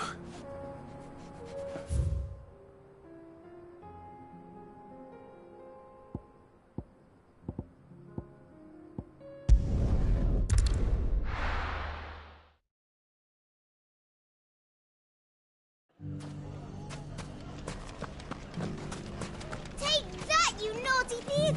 And... Clive! To what do I owe the pleasure? I just wanted to see how the town's been faring since you brought everyone together. Since we brought everyone together, all is absolutely wonderful. Conrad and Natalie's hands remain safely away from each other's throats and firmly at the helm. Our stores are full, and the bandits still too disorganized to raid them. Just as the good Lady Jane and Lord Underhill intended. Are you a lord? Lubor's going to be one too. They're going to make him the Lord of Dalimil, because of how he stopped all the grown-ups from fighting. It's the mayor of Dalimil, dear child, and the vote hasn't taken place just yet. But if the people wish me to lead them, I shall. And my first act will be to build a school so that menaces like you two learn not to interrupt your elders.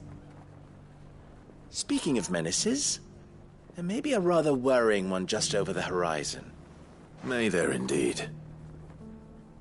I'm afraid the example Conrad and Natalie set in putting aside their differences and presenting a united front might have caught the bandits' attention. And they might have elected to take a similar approach. They have formed what one could call a League of Outlaws, and they grow more organized by the day. But we'll fight them all off just like last time, no matter how many of them there are. Won't we, Lubor? Of course we will. If we continue to work together, we can overcome any challenge we choose to face. The longer we avoid facing this one, the more difficult it will be, until the only way to overcome it might be to run for the hills. Our best hope is to nip these efforts at organization in the bud, by finding those ne'er-do-wells who have yet to join the cause, and ensuring that they never do. Perhaps a certain Lord Underhill might be willing to lend us his aid once more? How could I refuse? Thank you, my lord. Victor will fill you in on the particulars. I have him stationed by the desert gate, receiving and collating reports from my scouts. Such an amenable soul. He reminds me of you. I'll go and speak with him.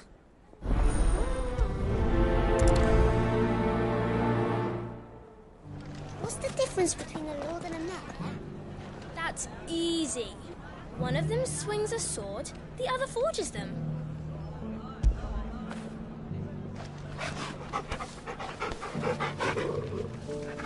A League of Outlaws. Sounds like we have some competition.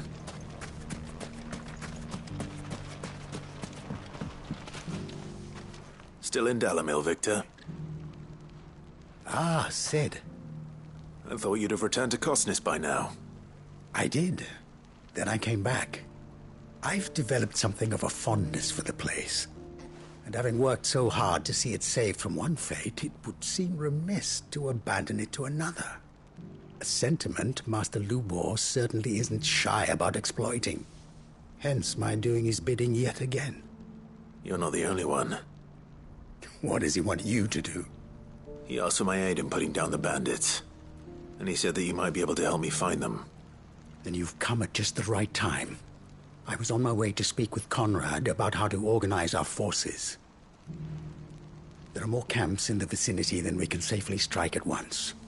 But we must strike together, and we must strike soon at as many camps as we can. We can't give this league of theirs time to rally its forces. All right. Which camp shall I take? There's one upriver. Just out there, across the dunes. Leave it with me.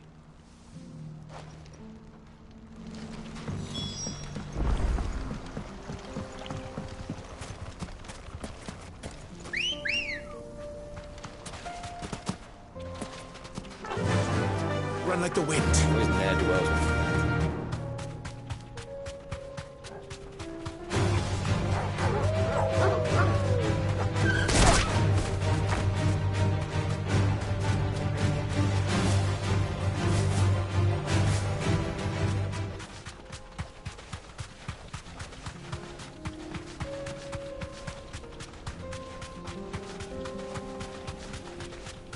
That must be the camp Victor mentioned. Come on then, Toggle. That's him! The one who killed Locke and Fingers! Take his head off!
I'd better let Victor know. Sid, where are you? Ah, I see the bandits didn't pose you any trouble. No, but that's not why you're here, is it? No. Something's happened. We need you back in Dalamil. What is it? The whole town's in uproar. They're saying that Lubor is a bearer. What? Seems that one of our parties wasn't as thorough as they should have been. They let one of the bandits escape, and his escape route took him right through Dalamil. Some of the children spotted him, and he was about to silence them. And when Lubor felled him with a bolt of magic, and without a crystal, possible? It is, if he's a bearer and has been hiding it all these years, which is what people are saying. If he has, well, I wouldn't blame him. No man is branded by choice. Still, all those people see is a man who's lied to them all his life. One who was made a leader of himself when the world believed he should have been a slave. Fuck. I don't know where we go from here, but I know one thing.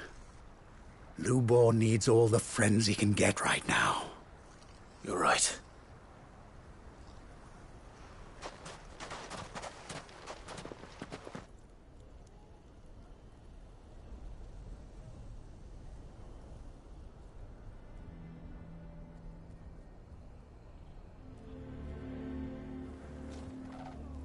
And now everyone knows. I made it a habit to keep a crystal close at hand for just such an occasion. And when that occasion arose, I forgot to reach for it. Well, it was bound to come out sooner or later. We're sorry, Lubor. We tried to keep running, but we just couldn't anymore. There's nothing to be sorry for. I rather enjoyed playing the hero for once. All that matters to me is that you two are safe. Look at him talking to his betters like it's nothing. All lies, I'll wager. Just like the ones he fed us all these years. Once people make up their minds, it's hard to change them. We need to do something, and quickly. Convince the people not to let their prejudices blind them. Convince them that nothing has changed. That their enemy lies outside these walls, not within them. You're right. We should speak to everyone. I'm glad you agree. I'll handle the townsfolk. I'm a Dalmec born and bred. They listen to me. You head to the tavern. Make Conrad and Natalie remember who Lubor really is. They know that Lubor and I are friends. I might not make for the most impartial of interlocutors. Lord Underhill of Randalar's League of Merchants, however, is a trusted and impartial mediator of note. I'll do what I can.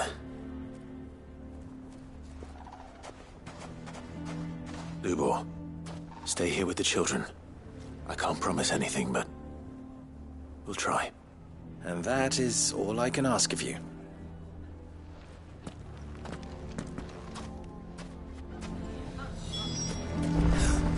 Why are you taking the bearers? Why do they always have to make such a fuss outside? Knew all along that he was playing.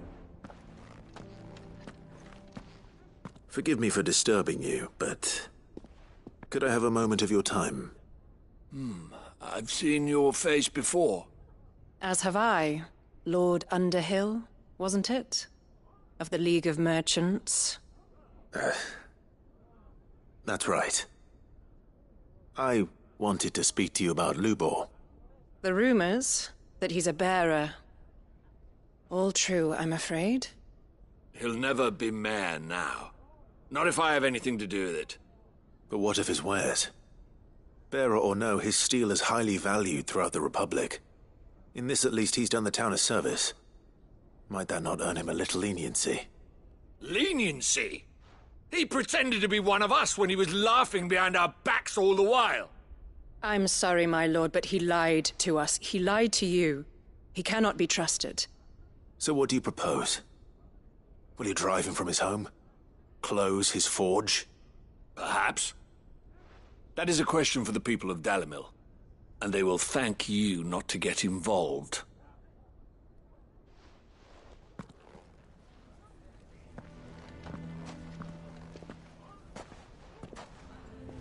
The townsfolk have made their minds up. There was nothing I could do. Nor I. Conrad and Natalie refused to consider anything but their own wounded pride. You never know. Once their anger is cooled, they might see things differently. For now, we should report back to Lubor. All right.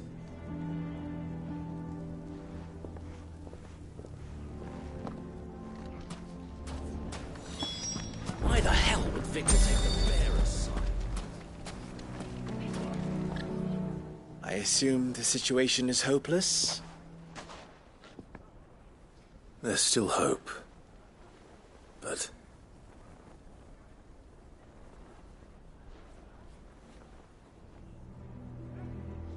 But perhaps not in this lifetime, I think it's fair to say. You mustn't think like that, Lubor. Give them time. They'll come around. We'll talk some sense into them in the end, you'll see. No, you won't. And your efforts would be better spent elsewhere. But Lubor...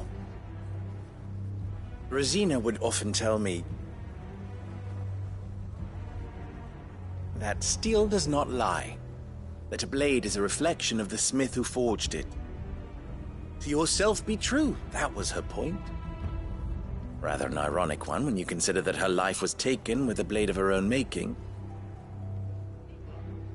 But I do not doubt that she was always true to herself and what she believed in, right to the end. And so must I be. I must do what I know to be right, no matter what others might think of me. And now, I know what that is. I must embrace my new role of villain so that the people of Dalimil have something to unite against. For only united can they hope to stand against the threat that awaits them. I'll need to make a suitably dramatic exit, of course. Don't go, Lubor. You're the only one who was ever kind to us. We'll be all alone. Again. Trust me, little ones. It is for the best that I go. Not only for the town, but for you, too. How could it possibly be for the best? These children need you. The least you can do is give the townspeople a chance to change their minds. They would not take it, Victor. It's over. Over, you say? And so just like that, you're going to throw this town and these children to the wolves? I thought you were better than this. But it seems you had me fooled as well. Victor. Forget it. Do what you will. You sure you're making the right choice, Lubor? Of those available to me, I believe it's the best one. Yes. Ah, but where are my manners? Here. A reward for clearing out that bandit camp. Right then. I have packing to do. If there's anything I can do. Anything. I'll bear it in mind. Thank you.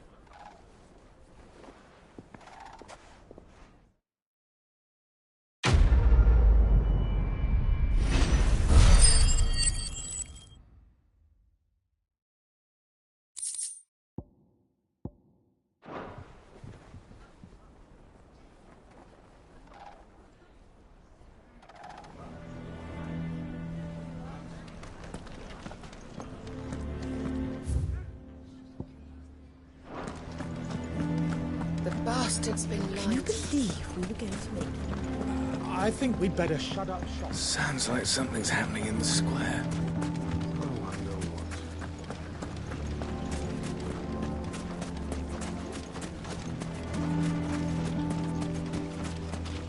Anything I can interest you in?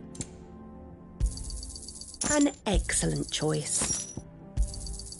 Here you are. Fare you well.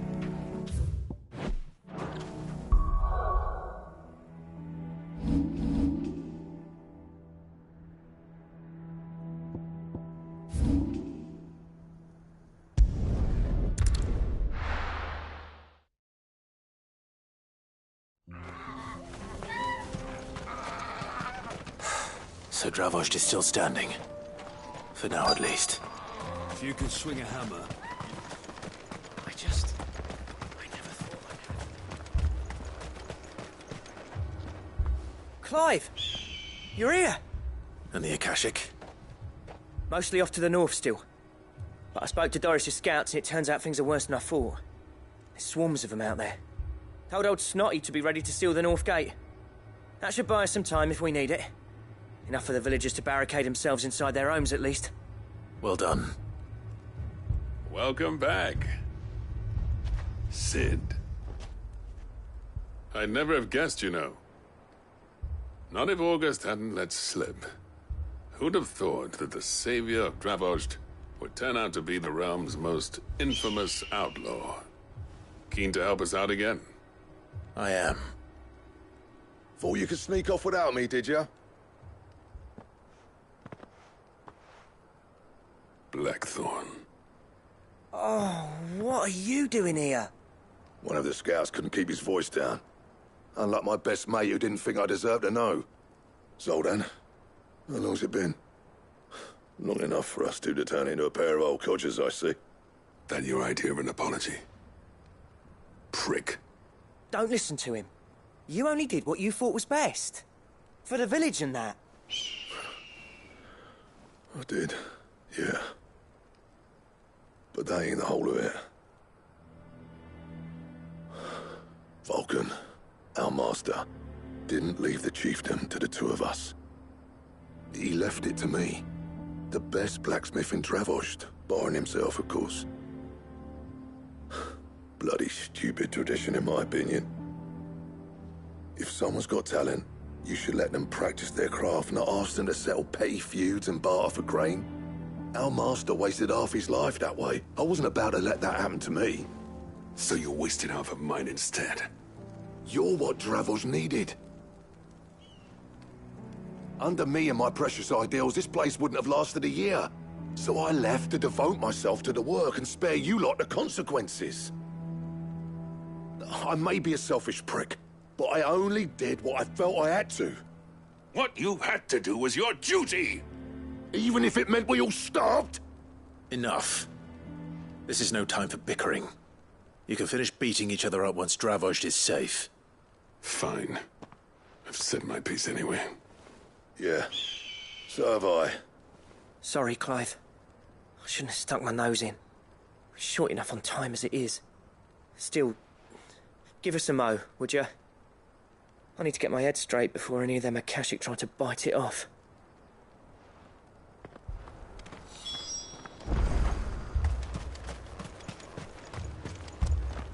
I have some things for sale. Go safely now. Prick or not, I won't abandon Dravost to a swarm of Akashic. Just say the word. The villagers know to keep out of sight when the fighting starts. You, ready for the off, then? We can't afford to waste any more time. Right you are.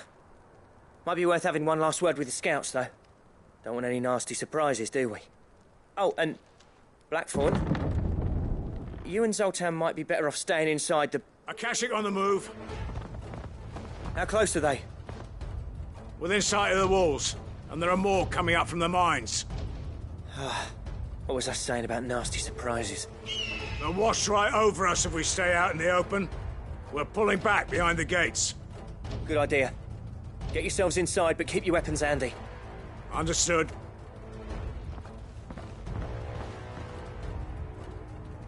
I'm prepared to fight if I have to. Well, let's hope you don't. That's our job. Once the scouts are inside, order your men to barricade the gates. No heroic last stands, you hear me? No fighting at all if you can help it. August's right. I've seen what Akashic beasts can do to armor. The people here are tough and willing, but they ain't equipped to face what's coming. I'm going out there. Start work on the gate as soon as I've left. I'll give you as much time as I can. And if they kill you? You evacuate. But it won't come to that. I promise. You'd better be right. Take good care of Dravost till I get back. Leave it to me. And give those things what for, yeah?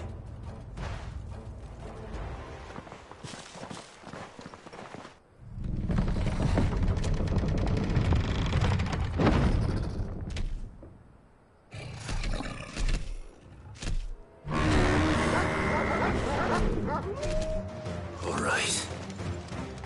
Which one of you's first?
Is that it? Apparently not.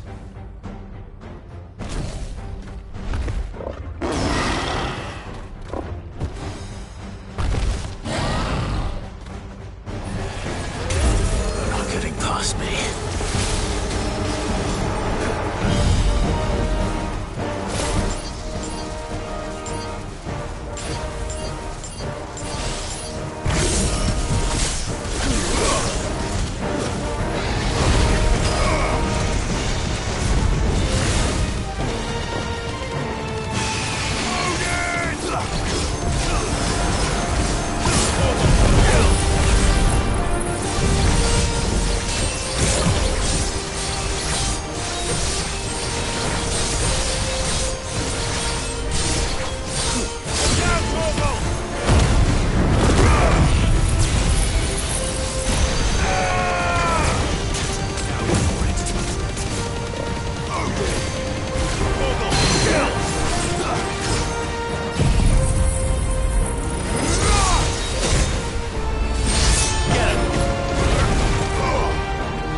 Now, the question is, did I miss any?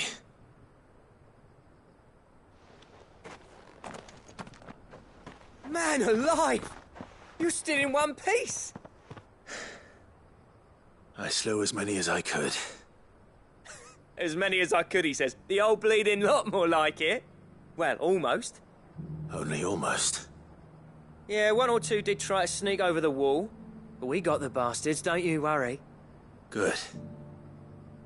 Though you do know, more will come in time. In time, yeah. But we can think about them later. Let's get you back inside.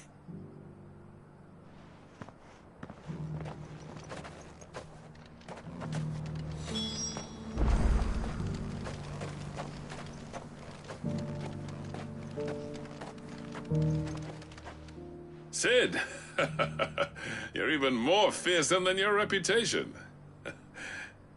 Enough to give those Akashic monsters nightmares. I almost felt sorry for the wretched things. But mostly, I felt grateful. Dravojst won't forget what you did today. I'm afraid I've only delayed the inevitable. There's no getting rid of that ether flood. Meaning that any living thing which stumbles into those mines will end up clawing at your walls again. And that's if the flood don't spread. If it does, well, I hate to say it, but the village's days are numbered. That may be, but we're staying just the same. With ether floods springing up all over, it's no less safe than anywhere, and more importantly, it's our home. We'll fortify the gates to the north, and I'll see that they're guarded day and night. All right. Then we'll give you a hand shoring up those defenses.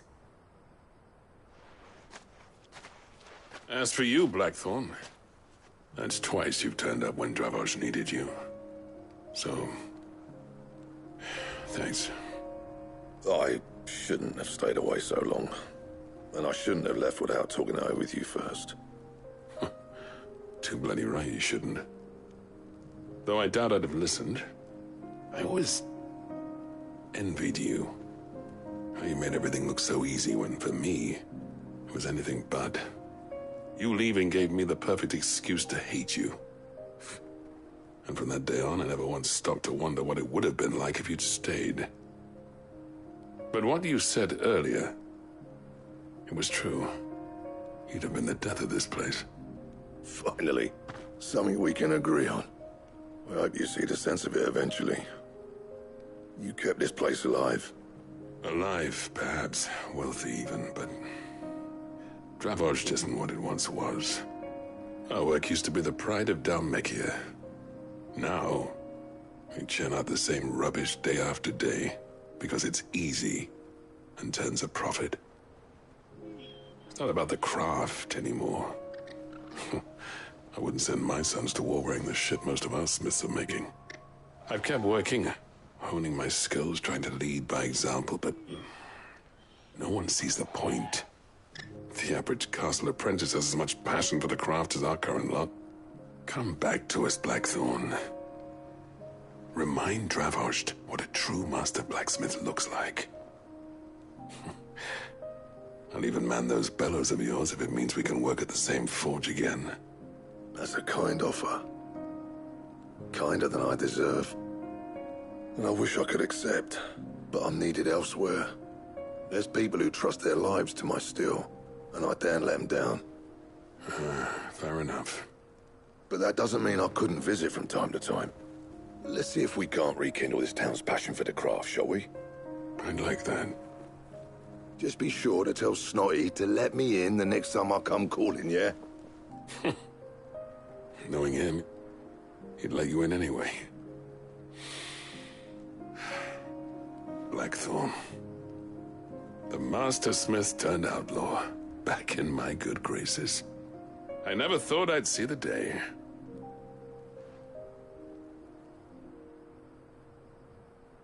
I'd say that went pretty well, wouldn't you? Even better than I'd hoped. Sid, I've got something for you.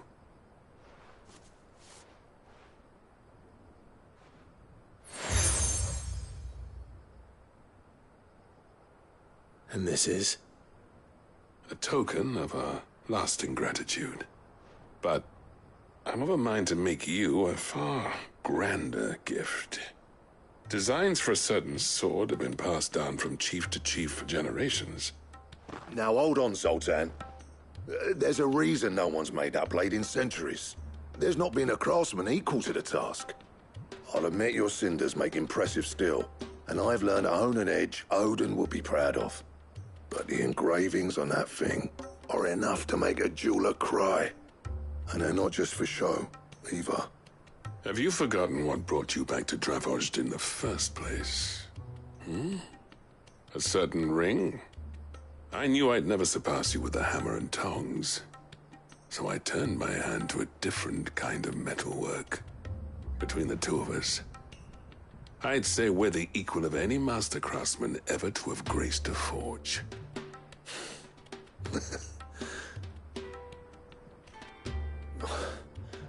You know what? I think you might be right. Clive, you wouldn't mind if Zoltan came back to the hideaway, would you? He's more than welcome.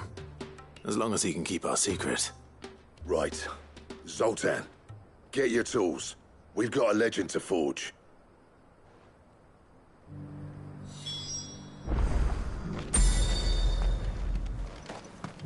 The beast was charging at me.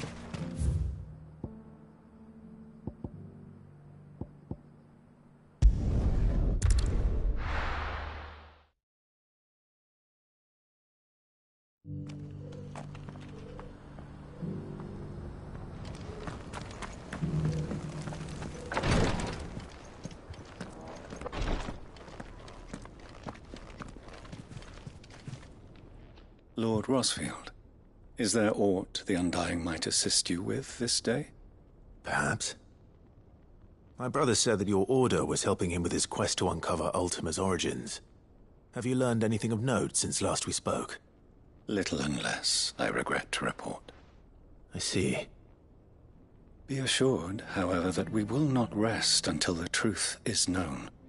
Even now, our archaeologians scour ruins in every corner of the realm for traces of Ultima's touch.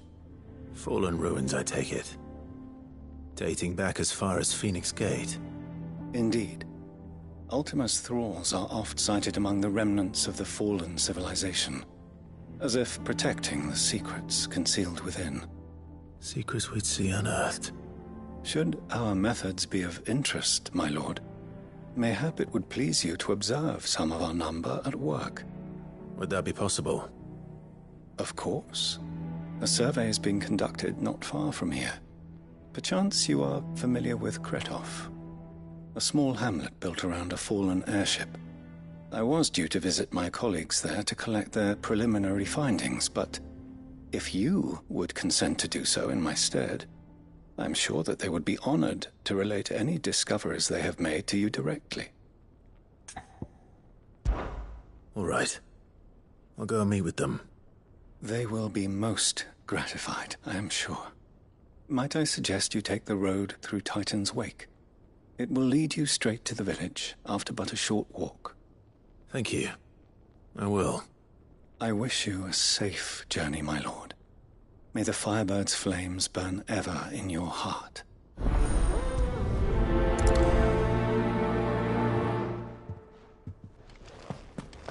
A village built around an airship. Sounds like another Lost Wing. I hope the inhabitants are just as friendly.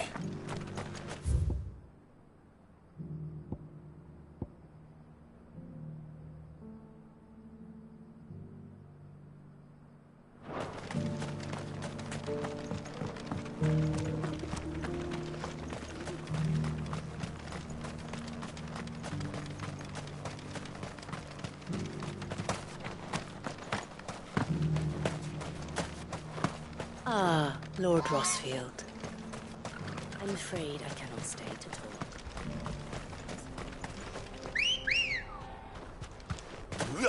Good girl.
surrounded.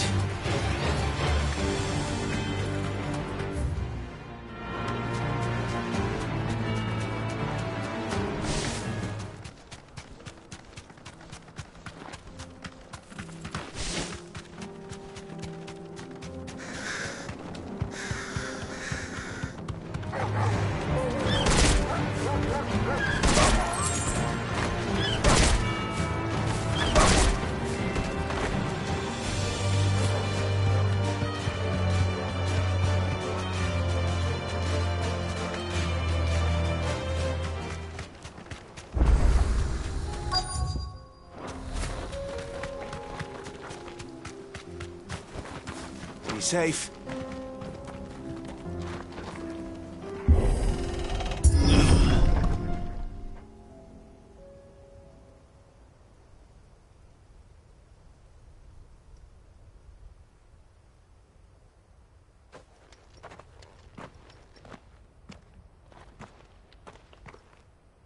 Oh no.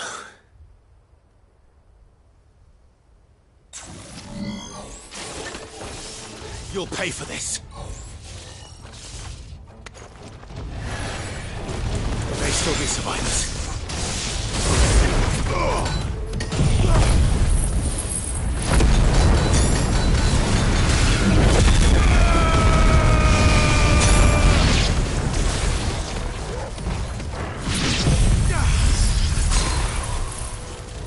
It's over. All yours, Paul.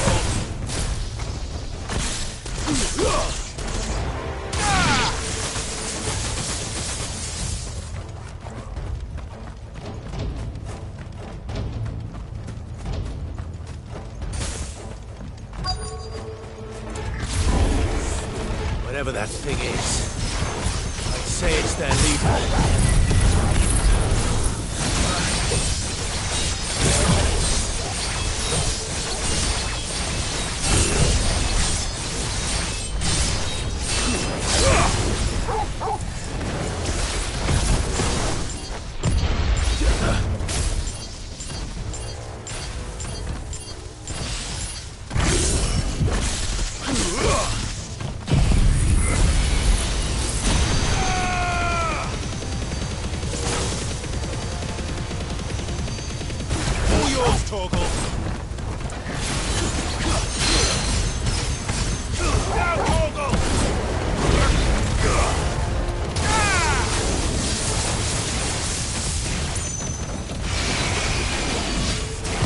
Nice try.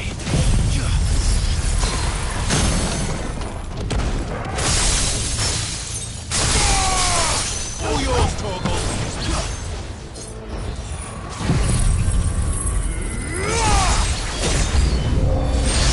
Get him.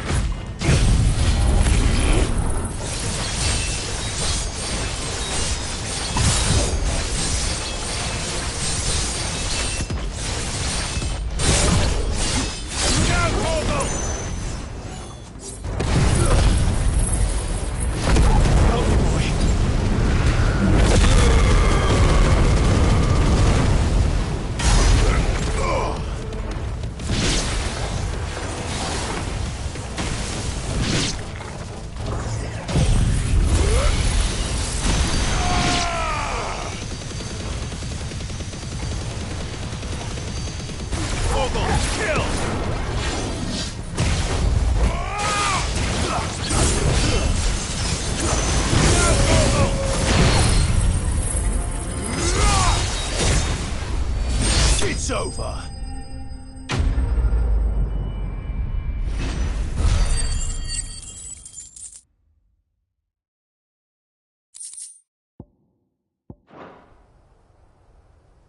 Should have stayed in the past. These must be Cyril's colleagues. You have our thanks, stranger. Who are you? Ah, forgive me, my lord. I did not recognize you. You are Lord Rosfield, are you not? We are archaeologians, tasked with surveying this site. When the echoes appeared, Our brothers here occupied their attentions. Thanks to them, and to you, we were, for a mercy, able to see our duty to its conclusion. You call that a mercy? Your brothers might still be alive if you put their safety before your duty.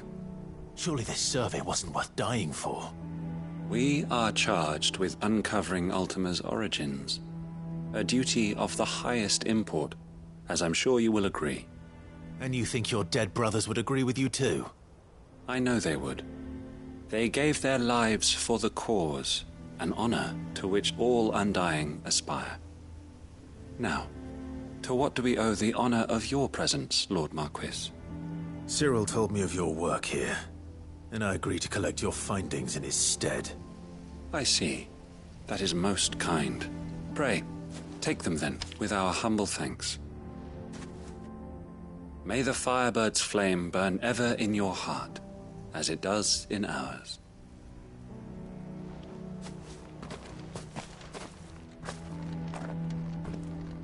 It's one thing to lay down your life for another, but for a survey... I suppose I'd better get this back to Cyril.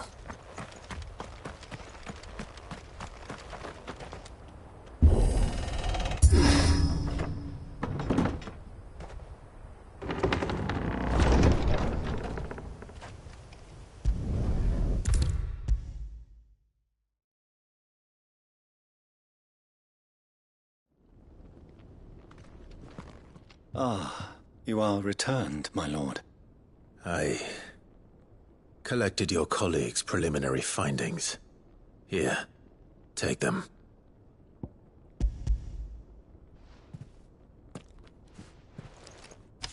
My thanks. I shall study them, and inform you forthwith if I discover aught that might aid you in your fight against Ultima. Cyril, your survey party suffered several losses in Kretov. Losses which could have been avoided, had the others not chosen to complete their work, instead of saving their friends. Were these your orders? No. This was their choice. Every Undying devotes his life to the service of the Phoenix. It is our sole duty, and should we die in discharging it, so be it. Even when death is avoidable. My lord, I fear that this is not a point over which it would be fruitful to argue. The Undying have served the Phoenix for countless generations, and your opinion of our methods, however earnest, is not like to change them. We live to serve the Phoenix.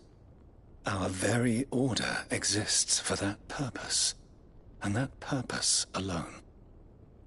Cyril, I know that you and your brethren answer only to Joshua, but allow me to offer you a word of advice. It does not further the cause of the Phoenix to have his loyal followers surrender their lives without good reason. Provide your survey parties with an escort, that they might live to do their duty for years to come. Think not only of how you can serve the Phoenix, but how Joshua would want you to serve him. Please. For all our sakes. I thank you for your advice, my lord.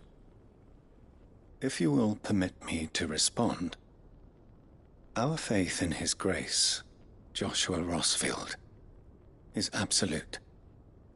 And we of the Undying will do what we believe is right to fulfill our duty unto him.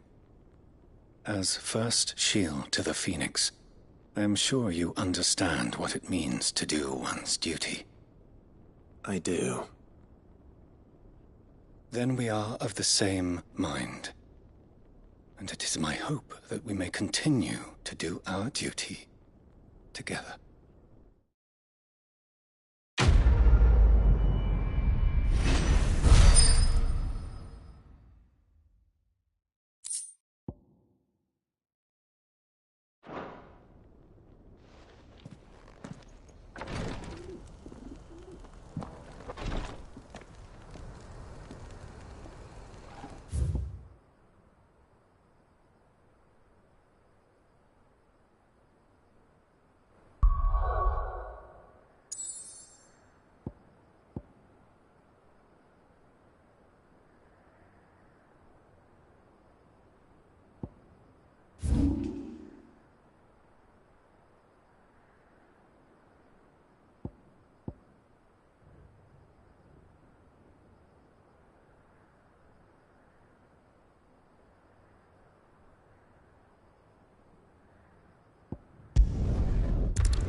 Good girl. Run like the wind.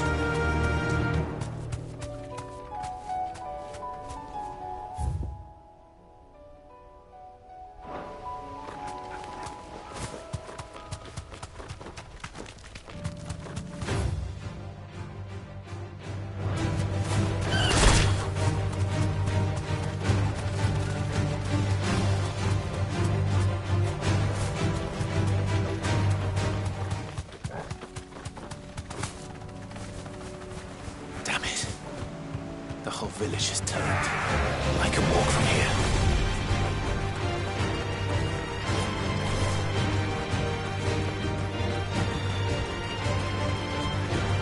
Over here! Attack! Gorgle, kill! Now, Gorgle!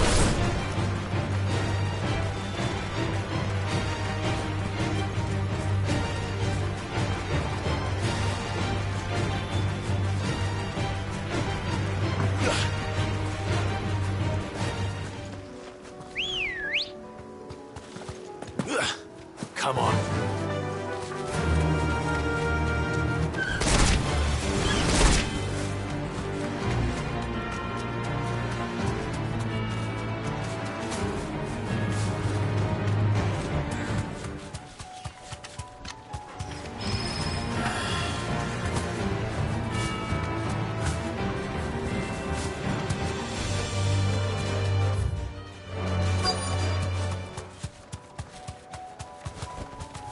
You deserve a rest.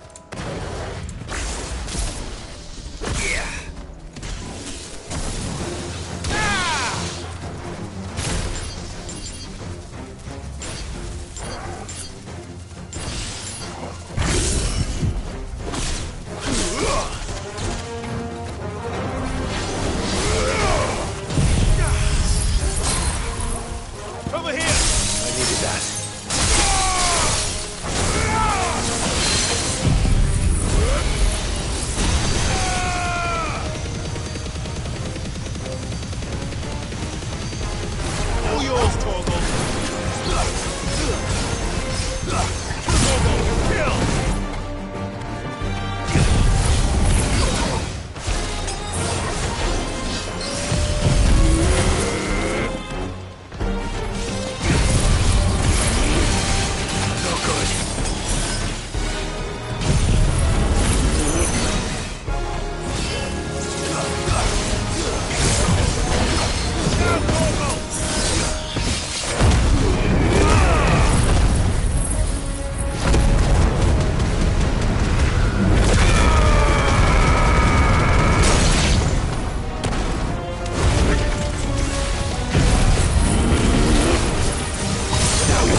That's all of them. No one can uncross his toes now.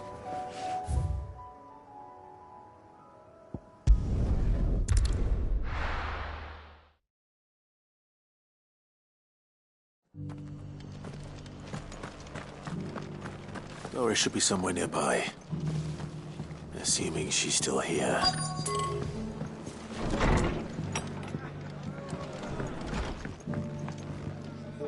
Ah, Clive. I was just about to send for you. I'd like you to take something to Sir Wade up in Eastpool. Seeds for planting. Thought it was about time they started growing their own food. I'll keep providing them with whatever they need in the meantime, of course. But if Eastpool's going to survive, it's got to be able to fend for itself. As of those poor bearers. They've lived their whole lives in servitude, but now they're their own masters. Small wonder they ain't got the foggiest how to provide for themselves. So it's up to us to teach 'em. And if you're wondering why you, well, the Wagoneers taking supplies up that way have been coming back with more and more reports of Akashic around the village of late. Sir Wade's putting a brave face on it, but I think even he's starting to worry. And if he's likely to share those concerns with anyone, it's you. All right. Thanks. Wouldn't ask if I didn't have to. There. That should be enough to keep him in Gazal Greens for a few years at least. Gazal Greens? Not the most mouth-watering crop, I'll admit. But they're hardy, they grow fast, and they fill a hole. Better that than something that'll wither away at first frost. And chocobos love 'em too, which is no small thing. When I say all of us need to pull together to get Eastpool back on its feet, I mean all of us. They ain't exactly succulent, but cook 'em right, and they're just about bearable. I'll take your word for it. Anyway, Sir Wade'll know what to do with them. And if he don't, well, I'll go up there and show him myself. I'm sure you will.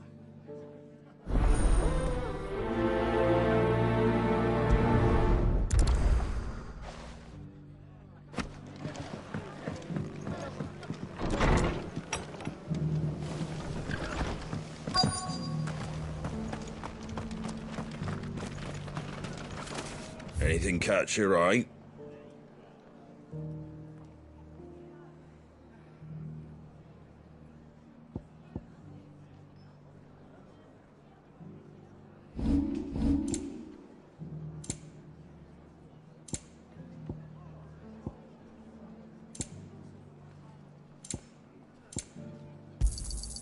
Much obliged.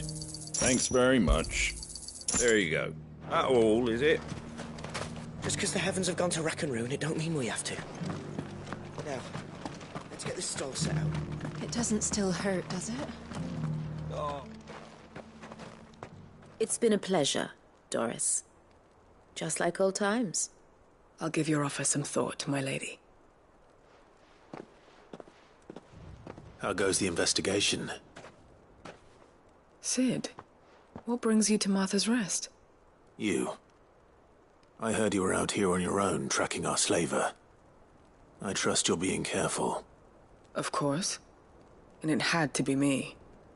The bearers from the Dragon's Eyrie confirmed a long-held suspicion of mine that the slaver we've been tracking is an old acquaintance. She's no fool. If we'd come in force, she would have spotted us straight away, and then vanished without a trace. That was her just now, wasn't it? So, was it a fruitful reunion? I'd say so. She tried to recruit me. Seems her time in Rosaria is coming to an end. She's abducted bearers from across the region and is looking to smuggle them back into Sambrec. After her brush with those beastmen on the road to Northreach, she hired herself an Imperial escort, which she wants me to join. She's dangerous, Sid, but I think I can stop her. Then I'm going with you. I'll take care of the escort. You can see the bearers to safety. Where are they? The Baum Archers, soon to break camp. You go on ahead. I'll follow once I've sent word back to the hideaway.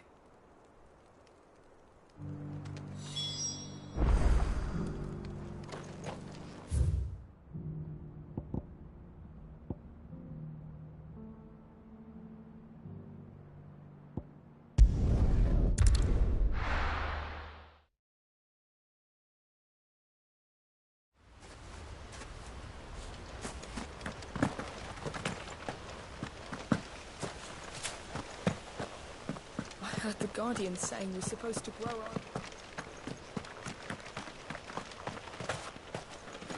Ah, Lord Rossfield. What brings you to Eastpool? A delivery from Martha.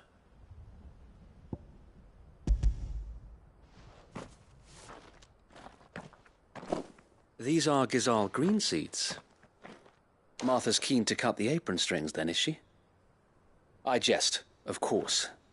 You see, I had thought we might be able to revive the old wheat fields, but they'd long since gone to seed, only without the seeds. Martha was hoping he might be able to show the bearers how to plant and tend these. so that they'll be able to fend for themselves. That's not a bad idea. These bearers had only recently escaped their bonds before we brought them here. They know little of freedom, of providing for themselves and their loved ones. Unless we teach them how to live like free men, I fear that all we have achieved in bringing them here is to exchange one master for another. Not that myself and the Guardians have been the best example to them so far, subsisting almost entirely on Martha's charity as we do. It's about time we all started to provide for ourselves, bearers and Guardians alike. Unfortunately, we've been a little too busy of late to focus on much besides bolstering our defenses. There have been alarming reports of... The Horde is closing in. They're coming, so wait, all of them. Damn it all, I thought we'd have more time. Gather the men in the square. Send to the rest for reinforcements. Yes, Sir Wade. The Horde. A Kashek, a veritable legion of them. They've been seen prowling around the northern reaches for a while now. We don't have the numbers to hold back a swarm that size. I had hoped to build a perimeter wall so that myself and the Guardians might be able to defend the village, but... Now you're out of time. Precisely. If reinforcements from the rest arrive before they do, we may just scrape through, but I fear that's rather an enormous if. What if you could call on reinforcements from Eastpool? You mean the bearers? We brought them here so they might live, not die fighting for their lives. So wait. You said you lack men to defend the village. Are the bearers not men? Do they not wish to see Eastpool saved? Though they may not be trained soldiers like your Guardians. What help they are able to offer could still prove the difference between victory and defeat. You're right, my lord. I will appeal to them.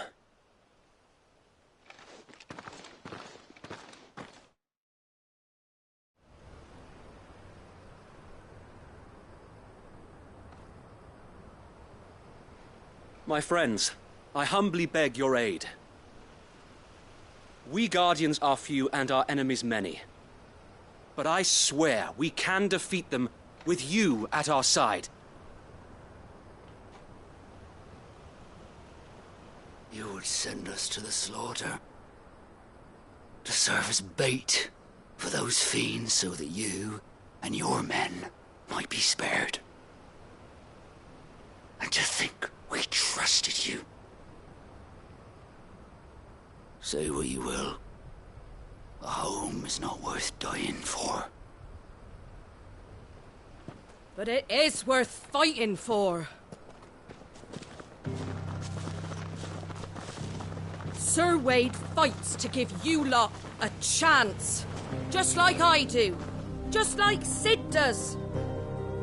We all wanted to give you a home where you could be free. And you got one, didn't you? This place, Eastpool. This is your village. Your home. And if you don't fight to protect what's yours, you'll lose it. You know I'm right. This world wants to take everything from you. Everything. Your homes, your freedom, your very lives.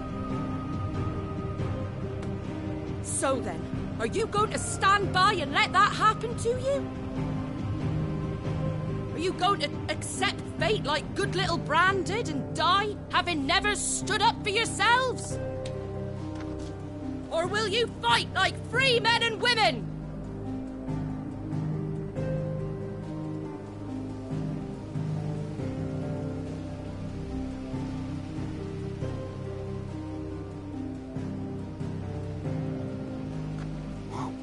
What do you do? All right.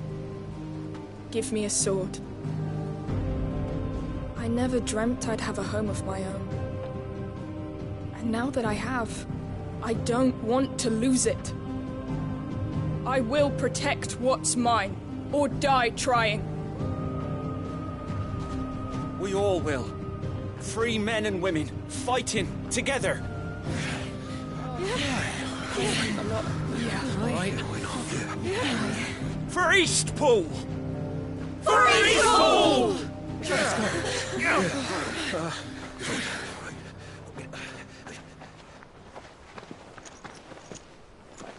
Thank you, Martha. Don't mention it. Just promise me one thing. That you'll show them how freeborn fight. Gladly.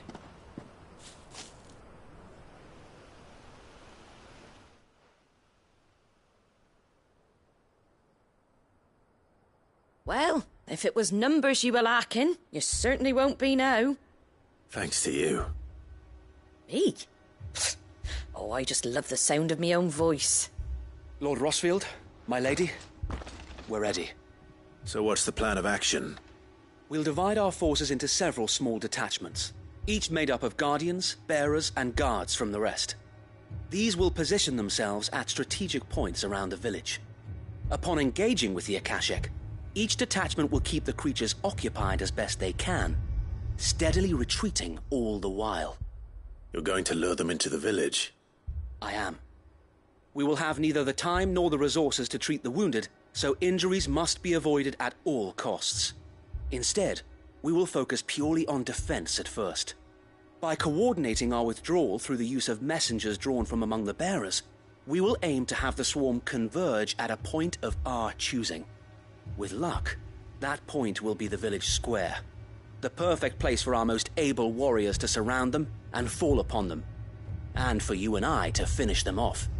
A sound plan, but one that'll require a leader with a cool head and strong nerves to coordinate the retreat. I'd say you have both in abundance, Sir Wade, but you'll be needed. Please, leave the last of the fighting to me. Ha! And let you have all the glory. Sir Wade! They're here! Then you know what you must do. We work together, everyone playing their part, each shielding the other that no man might fall, that Eastpool might live on. For Rosaria! For Rosaria! We've no time to argue, my lord. I'll do as you ask. And I will do as you ask. Suppose we'd better do our bit too, then, eh? Right you are, Martha.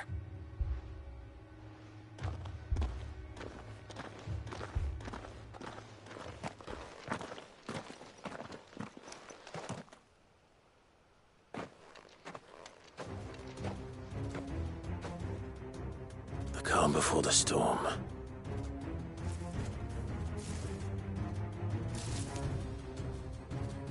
And here it comes. I will not let this village fall.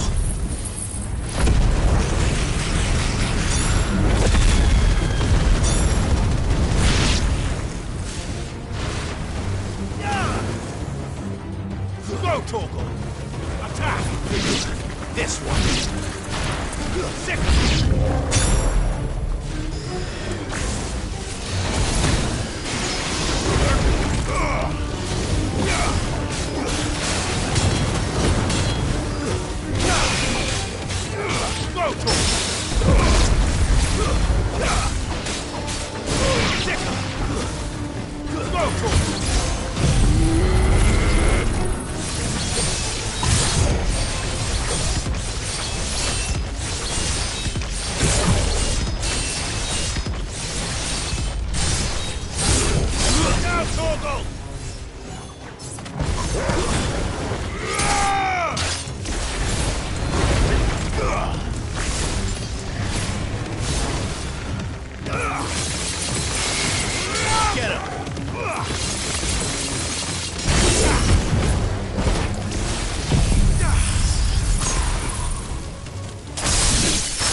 Looks like that's the last of them. Lord Rossfield! Change of plan! What is it? Owl from the rest. An Akashic curl's been sighted on Rhiannon's ride and is headed in their direction. Well, the better half of her guard is here. So wait, how many Akashic remain in Eastpool? Hard to say. My men are still facing some resistance, but I think the worst is behind us. I could order a detachment or two to fall back and... No. Let them finish the job. You stay here too, Sir Wade. Your men need you. I'll go after the Curl. Join me only when Eastpool is won. If you're sure, my lord. May the Founder protect you.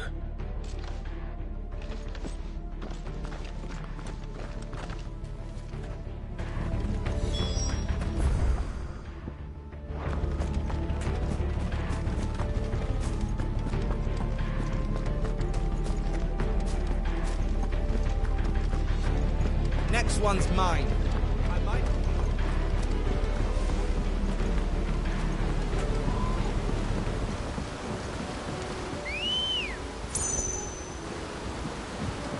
Come on. Fly, Ambrosia.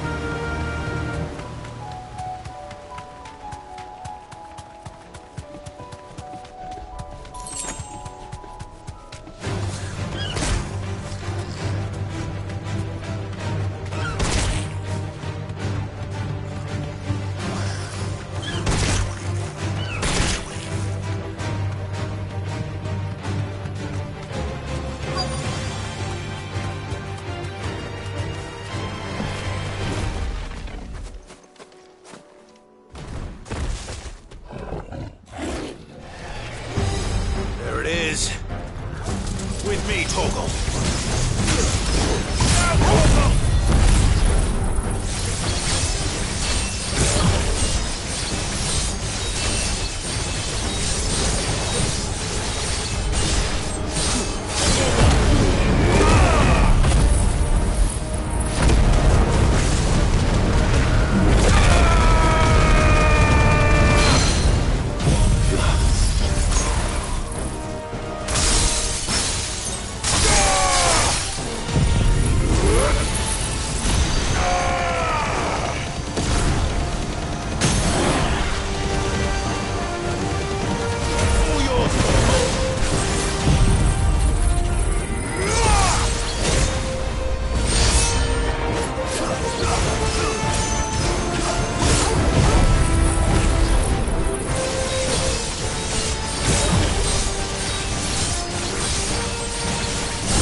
All right.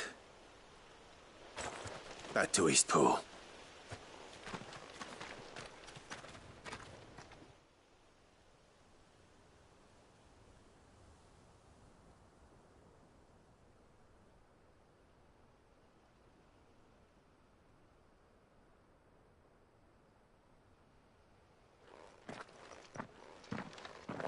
Lord Rossfield, the Curl, is it? It's dead. Thank the Founder for that. And for you, my lord. We were able to eradicate the rest of the Horde. I have guardians posted around the village to keep watch for further attacks, but all seems quiet for now. I hesitate to say it, but I think it might be over. I think it might.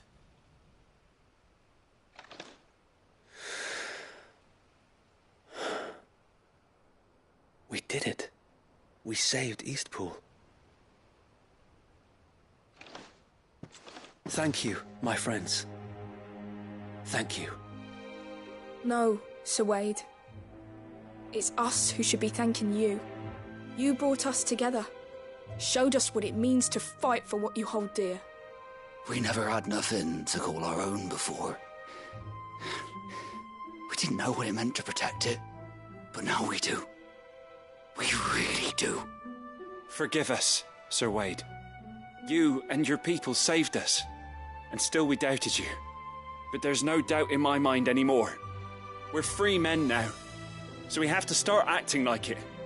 We have to fight to protect what's ours, to protect Eastpool. And we shall. We all shall. Together. This is our home. And if anyone or anything tries to take it away, they'll have us to answer to. Come on then. Let's get to work. This village isn't gonna rebuild itself.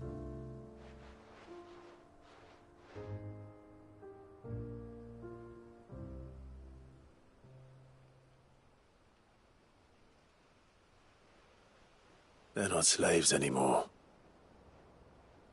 No. They're Rosarians. Your father took pity on the bearer's plight, and I believe if he were still with us today, this is what he would have wanted. I believe you might be right. I shall remain here, my lord, and do what I can to help rebuild the village. After all, this is my home now too, and I could hardly call myself an Eastpoolian if I didn't pull my weight. I think you'll find it's Eastpudlian, Sir Wade. But you should be proud all the same. I'll have to pull my weight too. Can't have the rest getting outclassed. Speaking of which, I ought to be getting back. Can we continue to count on your support, Martha? Of course, and I'd be counting on yours too. Us Rosarians have got to stick together, haven't we? Indeed we have. And Clive, come by the Golden Stables when you get the chance. I ain't paid you for delivering them seeds yet. All right. I will.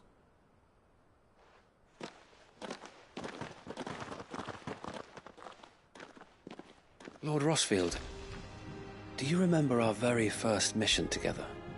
Clearing the goblins from the Stillwind marshes? How could I forget?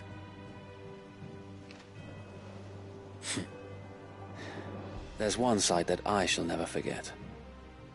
You, facing off against that giant Morble. Not a trace of fear on your face. Since that day, there have been more than a few times when I felt like giving up. When the odds seemed so stacked in the enemy's favor, I thought I may as well just lay down my sword and surrender. But every time I would think back to the look in your eyes that day and remember what it means to be a shield. Know that whatever trials Eastpool may face, I shall never lose courage. Thanks to you. So Wade, you have always been a true shield. I know that Eastpool, and indeed all of Rosaria, will be safe in your hands. Thank you, my lord. I know the rest of the world will be safe in yours. I'll do my best.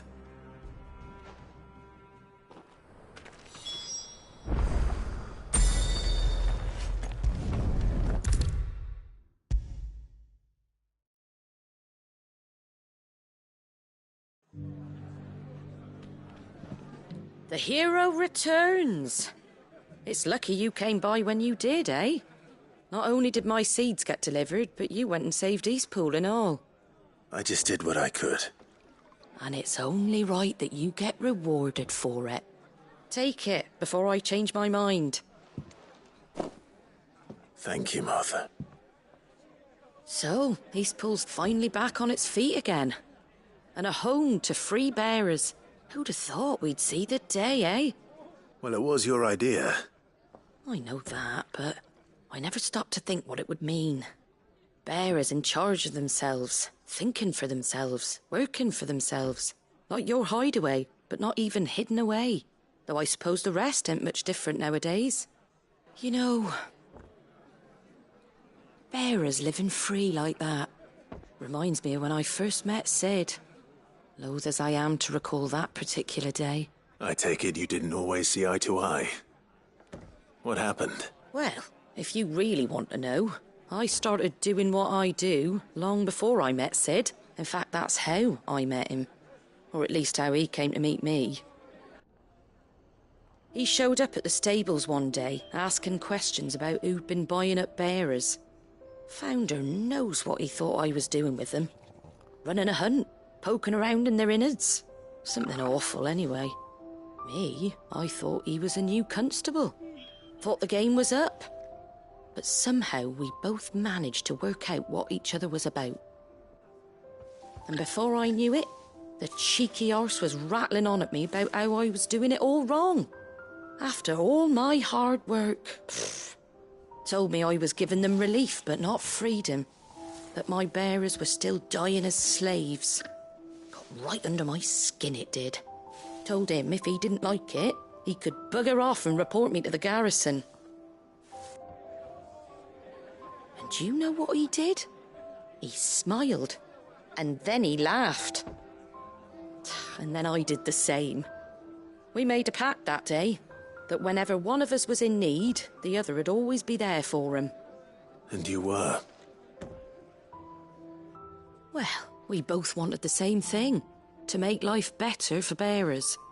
Just like your dad. Do you know I was born right around the time Elwyn became Archduke? Growing up, I saw how he tried to change things. He certainly didn't lack for ambition, that one. Indeed. But the loftier one's ambitions, the harder they are to achieve. Which is why those of us who follow in their footsteps need to finish what people like Sid and my father started. Suppose you're right, aye. And if we don't manage it, there's always them who come after us. Good thing we've got a few half-decent sorts waiting in the wings, eh? It's almost enough to give you a little bit of hope. Just a little. Anyway, enough nattering. Better get back to work. Let's see about making everyone some dinner, shall we? The least the folks who saved Eastpool deserve is a hot meal. And you and me ain't gonna save the world on an empty stomach neither. That sounds like a wonderful idea.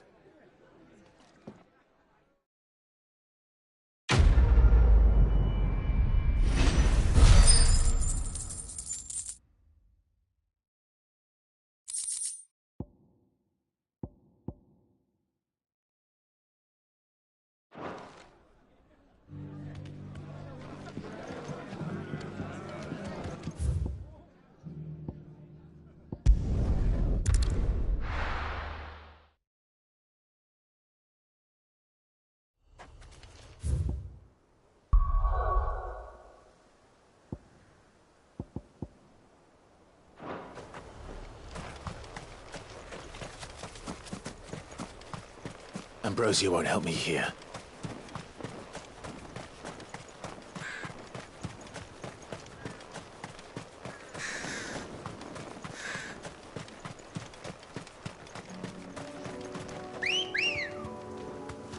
Come on. All right.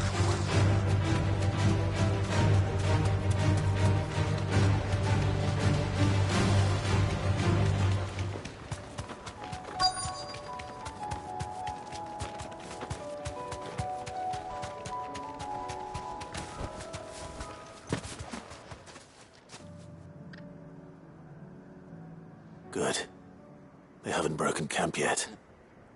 How did Doris come to know a slaver, I wonder?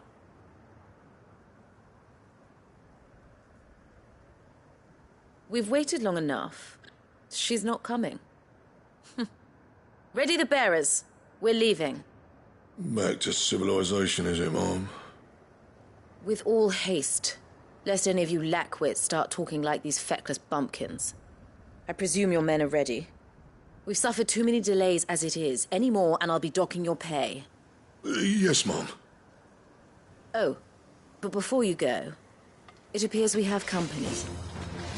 Kill him. You're welcome to try.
So much for your escort. You'll forgive me for not avenging my men. I'm not the swordswoman I used to be. I surrender. Do with me as you wish, Cid the Outlaw. Cid! Ah, Doris. I take it you're not here to rescue me from our brooding renegade? You know, I always wondered where you'd vanished to. But casting your lot with this criminal of all people... Better fighting for a cause than killing for coin. I'm sorry, Cid. I should have told you sooner. This woman, my former master, once trained bearer children to be weapons in service of the highest bidder. She raised me like a daughter, and I did terrible things to earn her favor. It wasn't all terrible, surely. We had our fun, too. You were always so eager to learn, and had such clever hands. All my other children took either to the blade or to the books. Always either or. But you proved yourself a master of both. That's why I kept you for my own. How about it, my little dagger? Care to swear that blade to me again? I never swore my blade to you, nor will I ever. I fight for a higher cause, to liberate the bearers of this world. Farewell, Master. Thank you for making me the weapon I am. You always were a righteous child. Perhaps that's the reason I loved you so.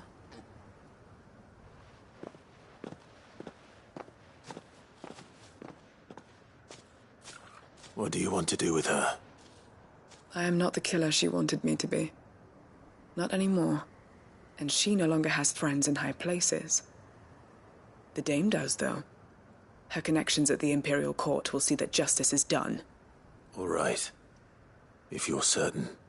I am. And thank you for everything.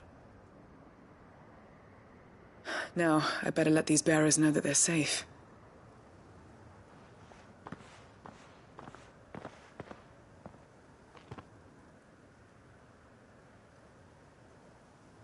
And I should head back to the hideaway and put Cole's mind at ease.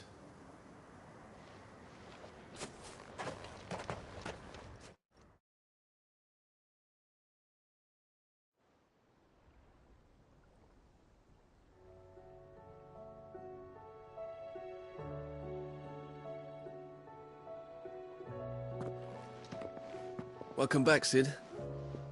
Doris's message just arrived. I hear you saved more bearers from being smuggled across the border. With any luck, they'll be joining us in the hideaway shortly. Oh, and your letter. You don't need to worry about Doris anymore. I'd been hoping as much. She mentioned one or two things in her report. So the slaver we'd been chasing all these months was her former master. Wish I'd known. She's been arrested, by the way, over in Sanbreque. Went quietly, or so we're told. And she won't be getting off lightly. The Empire may have no love for bearers, but it's none too fond of black market traders either. Can't have been easy for Doris. I'm sure it wasn't. But don't worry. She'll be all right. I hope so. Suppose you should know, eh? You had quite the past yourself before you came here, or so I understand. Anyway, thanks again, Cid. The Cursebreakers would be lost without Doris. And you, of course. Keep up the good work, Cole.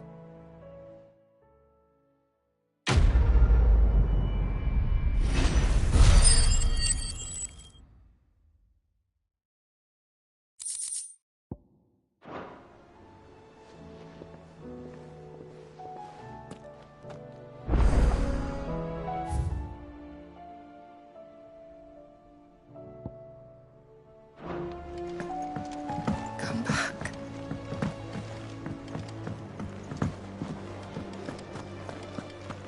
Oh, don't tell me we've run out of pep. Aye, it's a dangerous world out.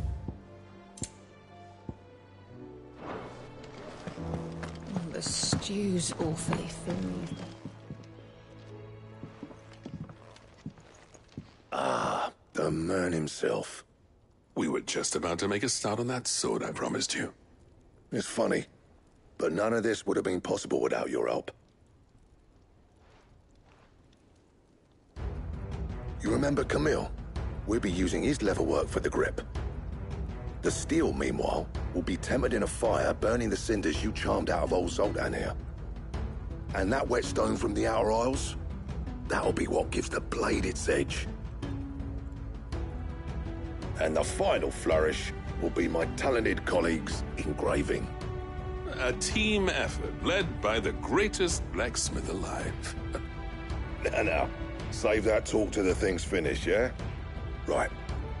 I'm ready if you are. To the bellows it is, then.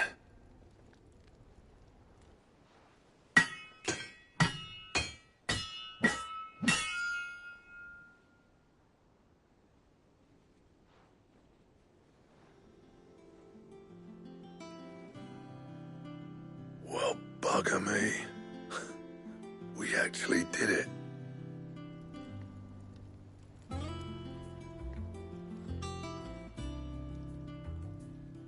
The sword to end all swords. Ragnarok. It's quite something. I trust you'll take good care of it. Thank you. Both of you. So, does this make you pair the greatest craftsmen alive, then? This? Nah. This was just following the footsteps of the greats of old. It'll take more than that to earn us our place in history. But we're up for the challenge. Here. A list of materials. Zoltan and I got talking on the long road back from Dravoist. We reckon with those items there, we could craft something even better than the Ragnarok. Something worthy of a legendary outlaw like yourself. That's a weapon I'd like to see. You leave this list with me. I was hoping you'd say that. One legend at a time, eh, lads? Before you start on the next, who fancies raising a cup to friendship reforged? Good idea. No more drinking to forget my past. It's about time I had something to celebrate. Then tap the kegs! Vulcan's boys are on their way!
Trouble with your gear, or...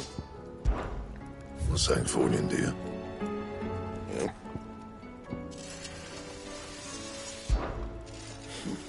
I never thought me and Zoltan would ever speak again, let alone work together. And if it hadn't been for you, we wouldn't. You've been a good friend to me, Clive. The best. What do you want?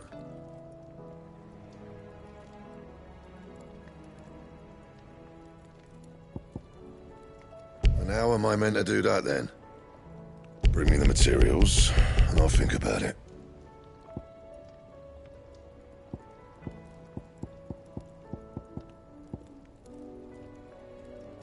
Don't waste my time. You ain't got the stuff.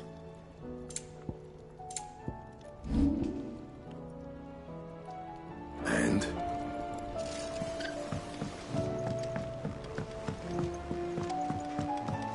Have you tried Molly's lemon tarts? I've never had anything so delicious.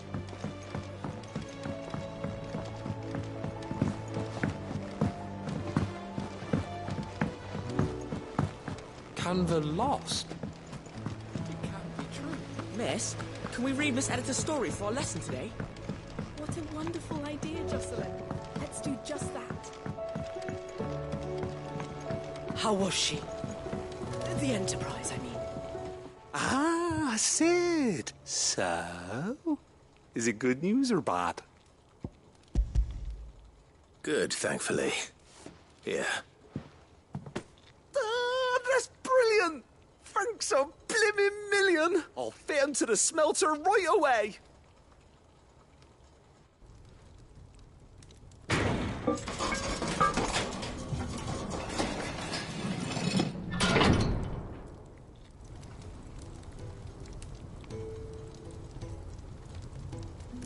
May I present to you the Telemon Furnace! Ain't bad, is she? She's a beauty. You saved my bacon again, Sid, and I ain't about to let your good deed go unrewarded. It's fine, really.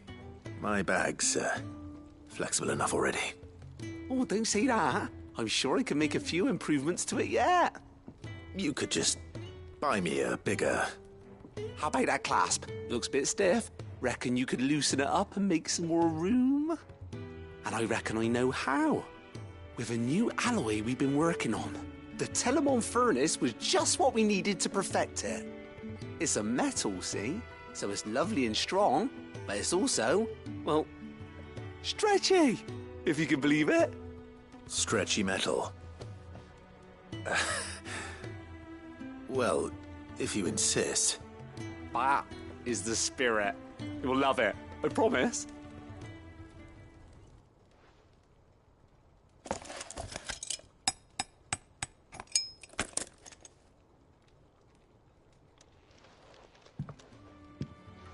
So, what do you reckon? It's actually quite ingenious. Thank you, Owain. Shh, don't mention it. You earned it. And I wanted to get some practice in using that metal anyway. Reckon we'll have all kinds of uses for it around the hideaway. Can't think of any right now, but that's our job, innit? Dreaming up new ways to make life easier around here. Maybe even out there, too. One day, the whole world's gonna know about the inventions you've helped us put together. That bag of yours will be the first of many. You mark my words. They'll hardly believe their eyes, I'm sure.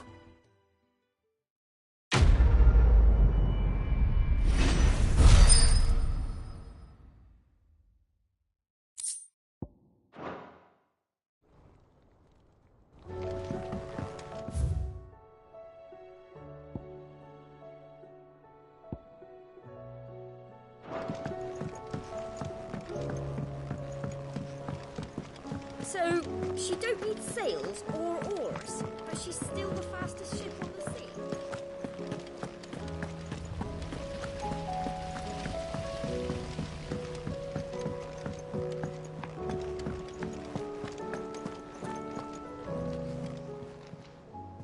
Oh, I wasn't expecting you back, Sos.